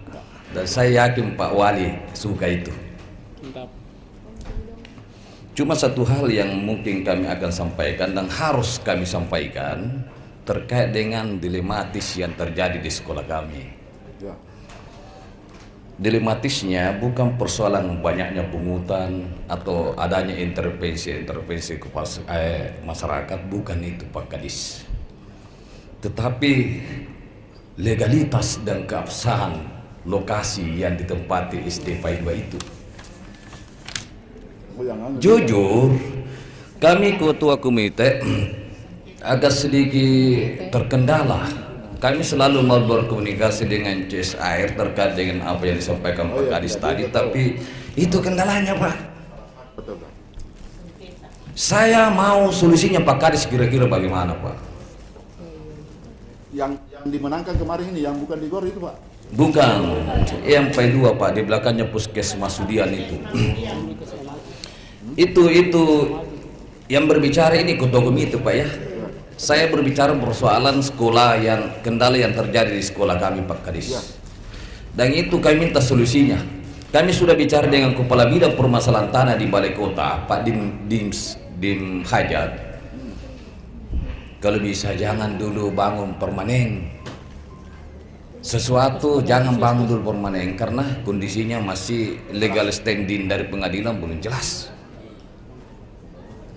Padahal kemarin kami sudah rapat untuk bangun musala, Pak. Jangan gitu dulu. Iya, itu. Kemudian itu yang sangat signifikan harus saya jawab. Yang minta Pak Kadis untuk bisa memberikan pengarahan kepada kami. Sekarang saya mohon Masar perkenalkan diri juga, Pak. Saya Direktur Eksekutif LSM Lini, Pak. Ya. Jadi Bapak kalau berbicara LSM, saya kebetulan Direktur Eksekutif LSM Lini, Lembaga Investigasi Nasional Independen. Sudah terlalu banyak juga masukan-masukan terkait dengan SD, Pak, yang 400 lebih. Apakah Pak Kadis tahu atau memang pura-pura tidak tahu bahwa ada pungutan-pungutan yang notabene-nya tidak jelas yang dilakukan oleh oknum. Dan mohon maaf, off the record saya sampaikan khusus Pak Kadis. Dan ini mudah-mudahan bisa jadi PR-nya Pak Kadis. Itu untuk 400 lebih SD di Kota Makassar itu ada pungutan liar dilakukan oleh oknum. Saya tidak bisa bahasakan namanya siapa sekarang, tapi kalau dibutuhkan kami siap. Apakah Pak Kadis ini memantau atau memang tidak? Dan saya berharap bahwa masukan itu cuma bohong, hoax, tidak benar, Pak. Ya, mudah-mudahan. Itu masuk di meja kami, masuk di kantor kami terkadang itu. Tapi saya tidak mau bahas itu karena saya ini komite. Ya, saya kira Saya kira itu saja Pak Kadis, mohon maaf kalau agak sedikit panjang dan harus disampaikan Pak. Terkait dengan PAI 2, alhamdulillah pendidikannya bagus sesuai dengan harapan Pak Kadis bahwa kurikulumnya dan mutu pendidikannya bagus karena semua tenaga pengajarnya itu sesuai dengan standar. Ada beberapa istilahnya pungutan-pungutan ya tetap terjadi, tetapi tetap koordinasi dengan ketua orang tua murid. Jadi saya anggap itu tidak ada masalah, tidak ada masalah. Cuma sangat riskan itu terkait legalitas tanahnya saja. Saya kira demikian. Wabillahi taufiq walhidayah. Assalamualaikum warahmatullahi wabarakatuh. Ketua komite PAI. Baik, yang di tengah. Tengah ada? Ada di tengah? Kalau saya beralih ke pinggir, sebelah kanan saya. Silakan Bu. Ada? Ada satu lagi, oke. Oke, silakan. Baik. Bismillah. Assalamualaikum warahmatullahi wabarakatuh. Waalaikumsalam. Saya perwakilan komite dari SDIT Al-Insyirah Makassar Birengkanaya. Baik, saya tertarik tadi dengan pernyataan Pak Kadis tentang siswa yang hafal 1 juz ke atas bebas memilih sekolah. Pertanyaan saya, apakah bagaimana caranya atau bentuknya sehingga anak-anak bisa direkomendasi untuk memilih sekolah? Apakah harus ada pengantar dari Pak Kadis terhadap anak tersebut kemudian dibawa ke sekolah yang dituju? Karena terus terang di sekolah saya sampai 12 juz SD dan SMP. Kemudian Sekolah apa itu Bu? SDIT Al-Insyirah dan SMPT Al-Insyirah. Kemudian yang kedua, ini pernah permasalahan yang tentang lanjutnya anak ke sekolah atau perguruan tinggi. Pertanyaan tadi apakah berlaku juga untuk perguruan tinggi yang tadi? Tidak. Ya. Kemudian yang kedua pertanyaannya, ada kasus orang tua yang kemarin ingin mendapat rekomendasi surat keterangan tidak mampu dari kelurahan, tapi ternyata ada aturan dari dinas katanya bahwa harus terdata di dalam BTKS. Iya, untuk yang penerima itu. Sementara ini orang tua sangat layak karena anaknya yatim. Sementara dia data cek di kelurahan tidak masuk datanya untuk penerima itu. Bagaimana yang begini seperti ini Pak Kadis? Terima kasih. Assalamualaikum warahmatullahi wabarakatuh. Baik, terima kasih. Saya kira cukup dua saja dulu karena waktu sudah pukul 12 mau sholat. Jadi tadi dari SD PAI dan saat dari SD Al-Insyirah, saya kira Pak Kadis sudah jelas tadi dan saya berkesempatan memberikan jawaban. Terima kasih Bu. Jadi Pak Ketua Komite SD PAI 2, jadi itu kan masih beberapa sekarang berproses. Yang bersengketa itu di PAI 2 kan masih berproses juga. Alhamdulillah kan kemarin termasuk juga itu Pak ini yang dekat Gori itu kan kemarin dimenangkan, tapi ini kan sekarang kita PK. Makanya itu dianggap. Makanya saya selalu didesak juga LSM itu Pak Nasir. Kalau Pak Kadis tidak mau ambil alih ini, tidak mau saya bilang saya akan terserah karena itu haknya Anda, tetapi kan kami juga punya hak karena ini PK. Kita kan ada peninjauan kembali. Dan itu ada sejarah tanah Pak, karena begini, sebenarnya begini, inilah kelalaian kita pemerintah kota. Nanti zaman Pak Dani itu Pak Wali baru konsisten untuk namanya penertiban aset. Dulu, waktu saya dulu di pendidikan Pak kan masih sempat, pernah saya ukur semua itu. Dulu itu kan dulu waktunya belum ada gor, belum ada jalanan batu. Kan saya ingat sekali di situ sekolah dulu itu masih kandang kambing di belakang, apalagi menuruki Pak, lewat tanah. Saya pergi mengukur. Saya ukur dulu. Belum ada yang mengatakan seperti ini atau apa, termasuk itu PSD di sampingnya ini. Bahkan di situ ya sebentar, bawa materi Kak dulu, sebentar saya bawa materi dulu. Iya, sebentar dulu saya telepon, bawa materi Kak dulu. Sebentar ya. Jadi inilah keterlambatan, kan saya pernah usul Pak. Cuma saya dulu waktu zaman saya dulu saya terbitkan itu 50 sertifikat. Ya. Makanya dulu itu di daerah Pengemban dulu memang saya prioritaskan dulu di situ. Termasuk Sudirman kemarin itu. Makanya Sudirman alhamdulillah kan sudah sertifikat karena memang banyak yang tidak. Dan termasuk Faik memang tidak bisa Pak, itu juga kekurangan saya karena mendapatkan mengusulkan membangun karena harus menggunakan anggaran APBN atau APBD itu harus alasan jelas. Demikian juga CSR itu juga membantu, kita juga alas haknya. Itu kasihan juga namanya dalam bentuk fisik. Kalau dalam bentuk biasa bantuan lain, biasa kalau yang lain sarana lain. Tapi biasanya kalau ini itu tidak tahu, kalau visi itu pasti dia minta. Tapi yang pasti bahwa itu akan menjadi perhatian karena bukan saja kita pikir, itu pertama tugas dan kita bahwa itu orang sudah artinya sudah sekian puluhan tahun orang bahkan sudah ada beberapa lahir orang-orang hebat. Dan ini kan kita sesakan ini yang sekarang Pak tanah-tanah itu biasanya meninggal yang memberi wakaf. Itu yang susah yang muncul sekarang sementara pemerintah dia tidak melakukan, makanya sekarang itu begitu ada langsung balik, begitu ada langsung sertifikat, kan seperti itu. Itu yang kedua. Yang pertama, jadi insya Allah tetap karena kami koordinasi selalu dengan kantor dinas pertanahan, karena hal-hal yang begini saya selalu berkoordinasi dengan tim hukum pemerintah kota. Artinya sepanjang belum ada yang namanya ini kita tunggu hasilnya. Kemarin kan Laikang itu kan sudah, kalau tidak salah kita menang di situ. Bahkan Laikang itu yang menggugat, namun ini lakasi kami apa nama-nama baru mau kasih sama lagi kan begitu. Laikang kan sudah jelas Pak, jadi proses sertifikat semua itu. Karena insya Allah yang kedua ini terkait dengan ini tadi punli. Nah ini kan luar biasa, saya baru dengar Pak 400 lebih.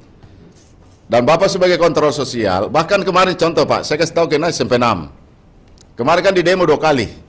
Ada punli. Jadi saya telepon Pak Kapolres. Daripada dia mengganggu, panggil saja, tarik masuk, buat laporan. Dan proses secara hukum punlinya. Dia tidak bisa buktikan Pak. Ini kemarin itu di SMP 6. Saya langsung telepon Pak Kapolres. Daripada mengganggu, kan kita tahu bahwa itu sekolah Pak mengganggu, trauma anak-anak itu kalau berteriak corong atau apa. Apalagi mau membakar, bahaya anak-anak, resiko psikologis. Makanya saya minta kemarin dinas pendidikan yang demo, jangan ke situ. Lari ke wali kota, saya sampaikan juga sama Pak Kasat Intel, kalau bisa Pak diarahkan ke dinas supaya kita diskusi di sana. Dan bahkan saya minta sekali, karena dia tidak mau, makanya saya minta. Nah itulah juga saya perintahkan kepala sekolah dan guru-guru dan beberapa orang tua lapor balik di situ. Makanya dia melapor juga. Saya minta melapor. Karena kasihan kan juga begini, terganggu anak-anak. Trauma bayangkan di situ, toh baru ini. Baru anak-anak lebih 100 yang tidak masuk. Karena kaget kita pikir kalau berteriak-teriak di depan sekolah. Jadi saya langsung minta izin, saya Pak Kapolres, saya telepon.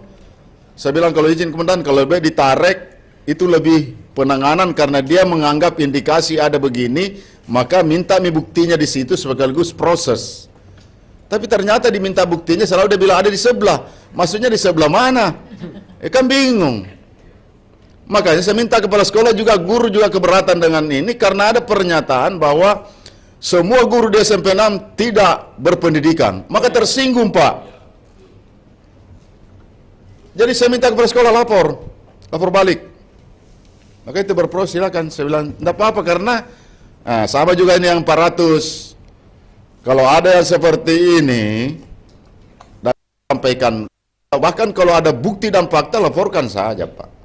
Saya lebih bagus. Karena daripada saya berbicara nanti begini, orang tidak percaya saya itu begitu.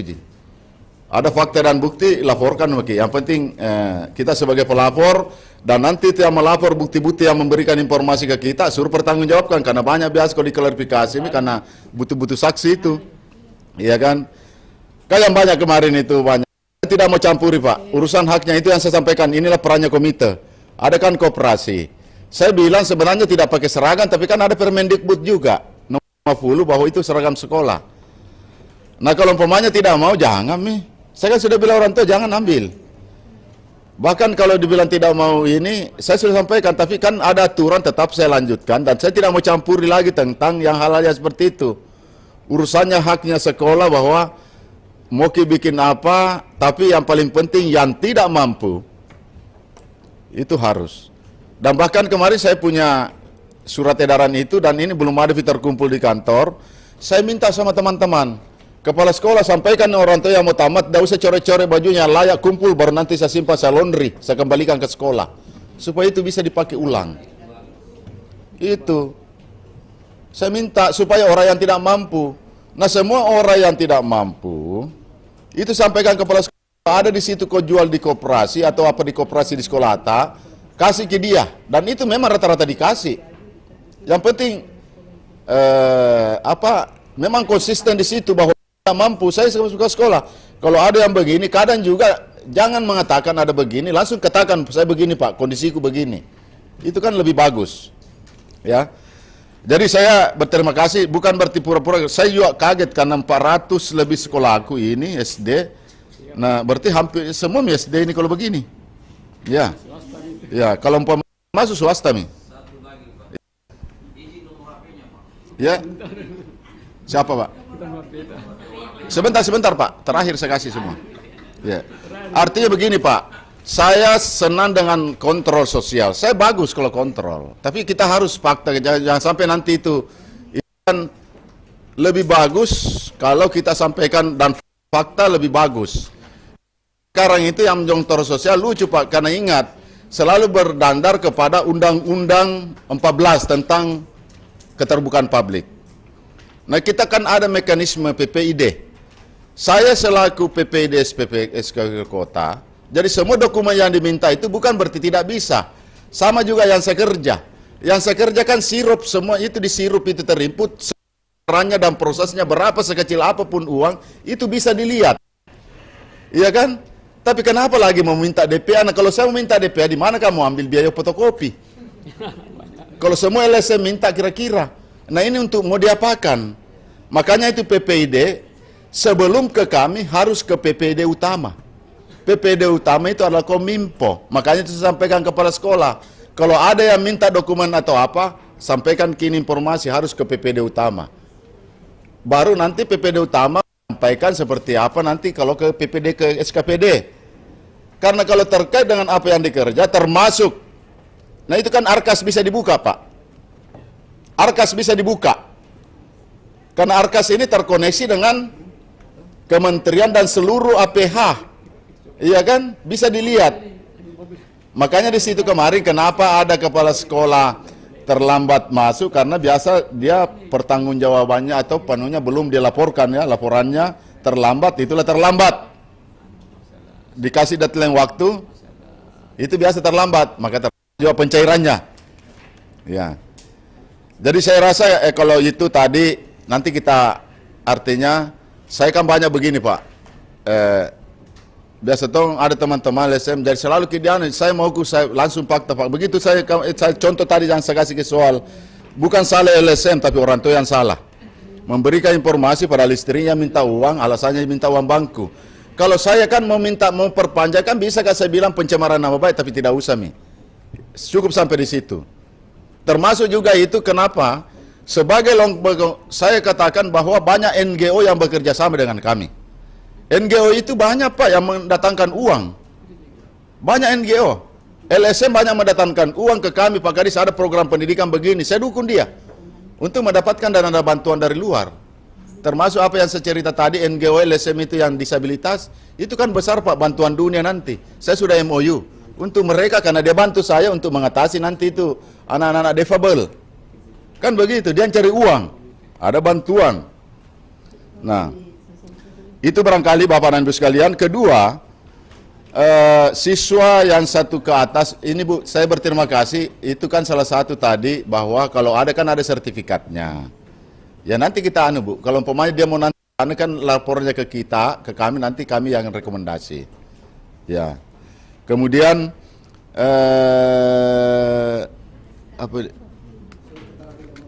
surat tidak mampu begini.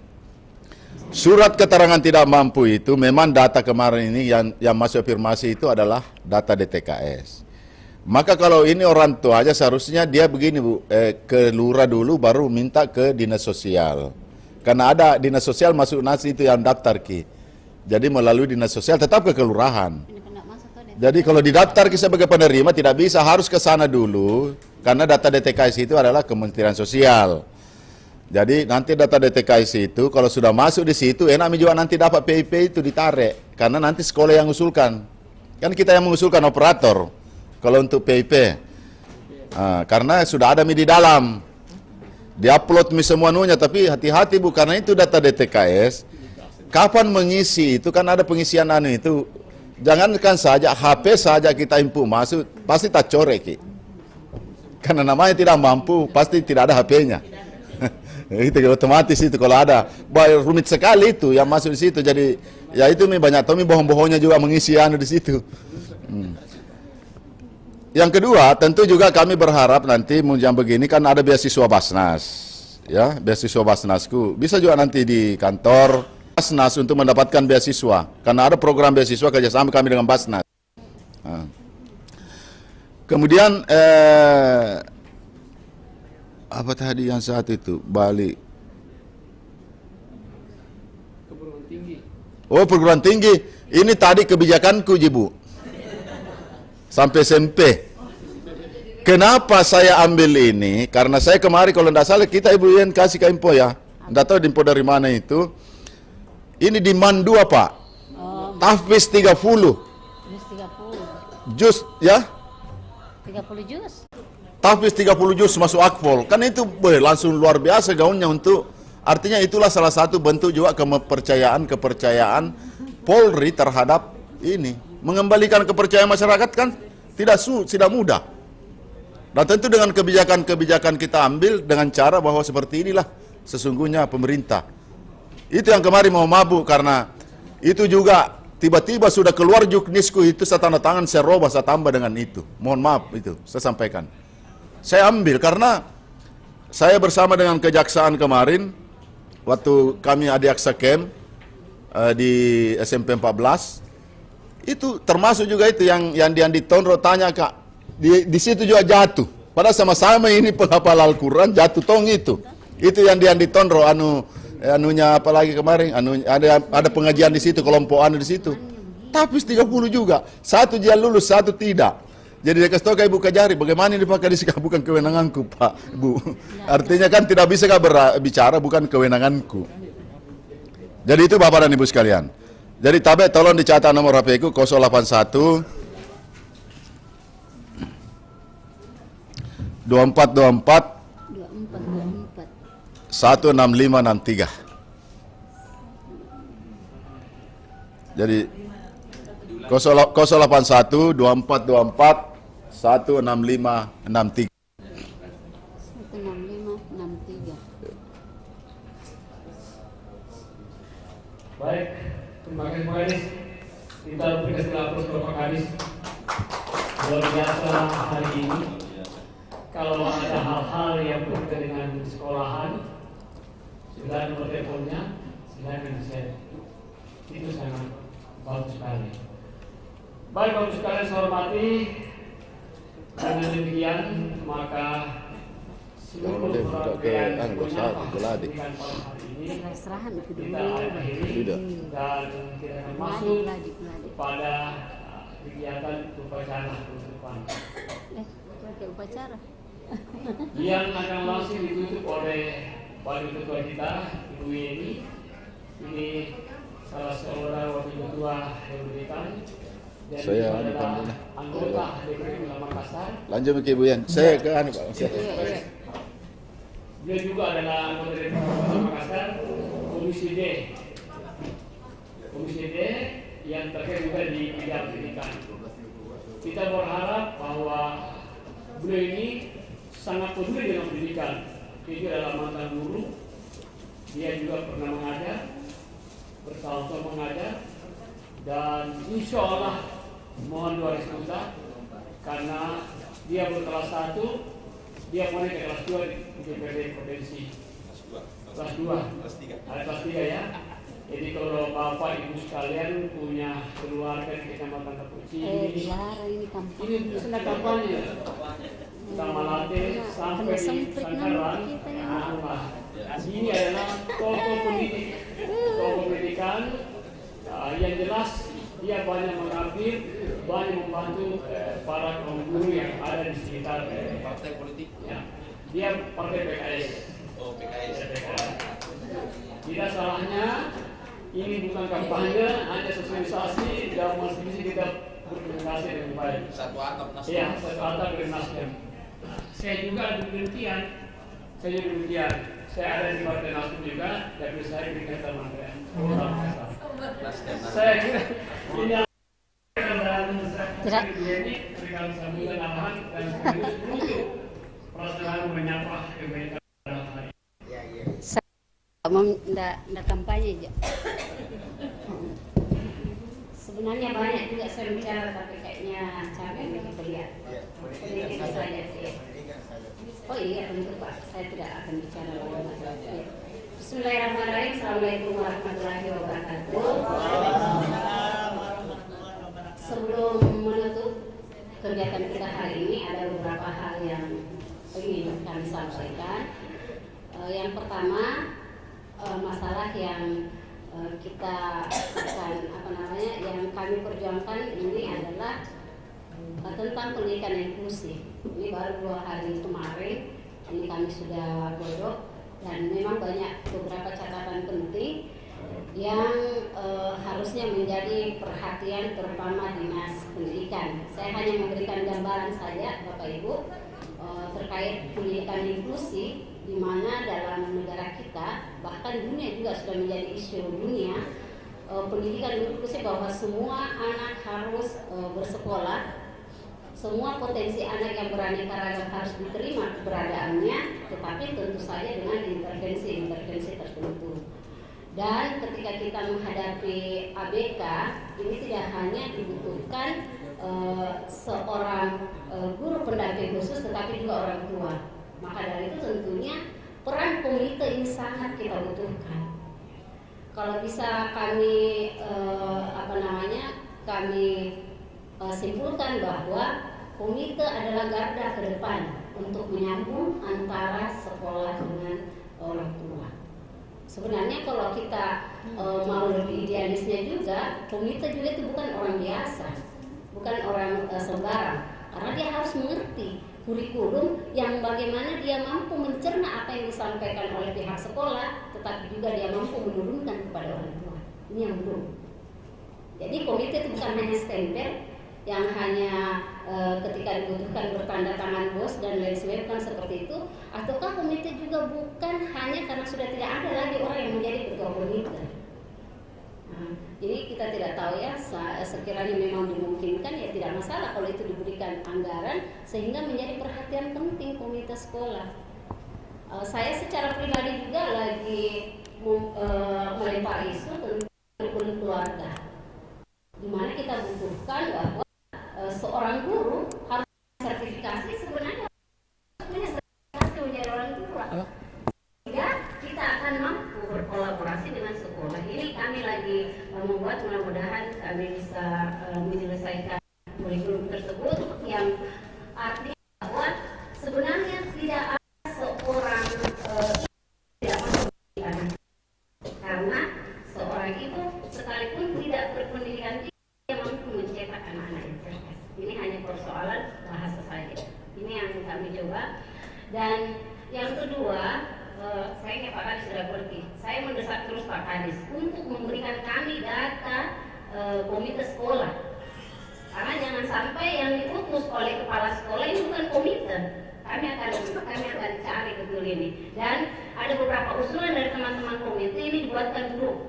Tapi nggak mungkin juga grupnya ini per kecamatan karena nanti kan terlalu banyak grup.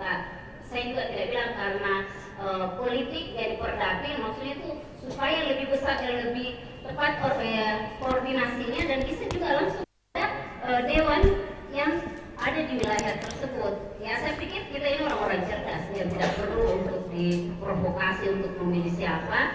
Pasti kita sudah punya bayangan untuk itu. Kita konsen kepada pendidikan. Dan yang selanjutnya yang kami lagi garap di Dewan Pendidikan adalah kita akan melakukan intake kepada teman-teman di komite.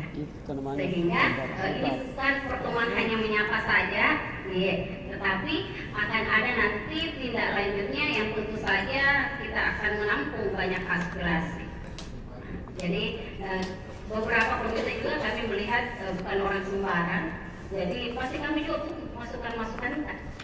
Nah ini barangkali yang kami butuhkan di dalam komite. Jadi komite adalah garda terdepan.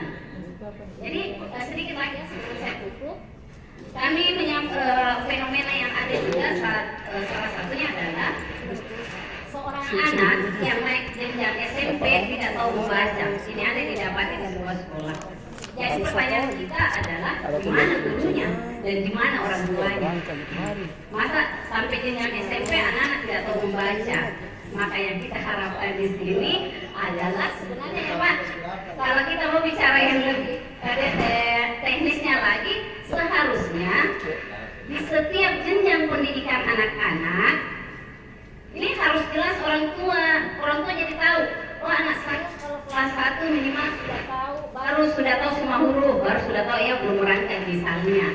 Anak-anak sudah tahu menulis. Jadi kita akan jadi tahu target per jenjang ini kan tidak. Makanya jadi los. Bayangkan masuk SMP tidak tahu membaca, tidak tahu menulis. Nah, jadi ini bukan hoax ya, bukan prank juga, tapi ini adalah fakta. Nah, sehingga dari kasus seperti ini kita berharap memang peran komite ini sangat penting menurut saya, apalagi dia diatur oleh undang-undang. Jadi ini yang kita mau gaungkan. Sampai-sampai kami juga mengusulkan mudah-mudahan bisa terrealisasi ya Pak Suarman. Kita akan membuat award juga untuk komite. Jangan cuma guru. Kalau guru biasa itu ranahnya dinas pendidikan. Kalau komite kita bersinergi dengan komite. Bukan berarti juga bilang kami ingin mencari panggung ya, tidak. Tetapi bagaimana kita ingin mengapresiasi dan memantik teman-teman yang lain bahwa peran komite itu bukan peran biasa. Dia akan membentuk sebuah peradaban. Jadi kita memang konsen pada pendidikan Pak. Saya kebetulan juga di Komisi D, karena saya menganggap persoalan ketika selesai di pendidikan, insya Allah kita bisa benahi semuanya. Tapi kalau pendidikan tidak clear, jangan harap kita akan bisa melahirkan pemimpin-pemimpin yang baik. Barangkali itu, nanti saya nggak salah dikasih waktunya ini. Jadi saya pikir ini yang bisa kami sampaikan. Sekali lagi kami mengucapkan banyak terima kasih atas kehadiran Bapak-Bapak, Ibu-Ibu sekalian. Kami minta kerjasamanya. Kami juga siap untuk berkolaborasi. Ada satu pilot project saya antara komite dengan kepala sekolah di SD Gontoran sekalian saya sampaikan Pak Suarman. Kami bagaimana bisa melihat dan bisa bahwa kepala sekolah dan komite ini bisa satu kesatuan yang kompak. Ini saya akan melakukan pendampingan ketika nanti bagus, mudah-mudahan ini bisa direplikasi di tempat-tempat yang lainnya. Iya, amin. Mohon doa dan dukungannya. Iya, selamat rapat koordinasi komite SD dan SMP sekalian pada hari ini dengan Pak Hamdallah. Kita secara resmi. Alhamdulillah. Assalamualaikum warahmatullahi wabarakatuh. Minta nomor HP-nya Bu Yen. Minta nomor HP-nya Bu Yen. Saya sudah salah. Kalau misalnya ada kita mau diskusi ini inklusi Pak. Lagi saya tanyakan produk ini baru anggarannya sedikit. Ini nanti tahun depan.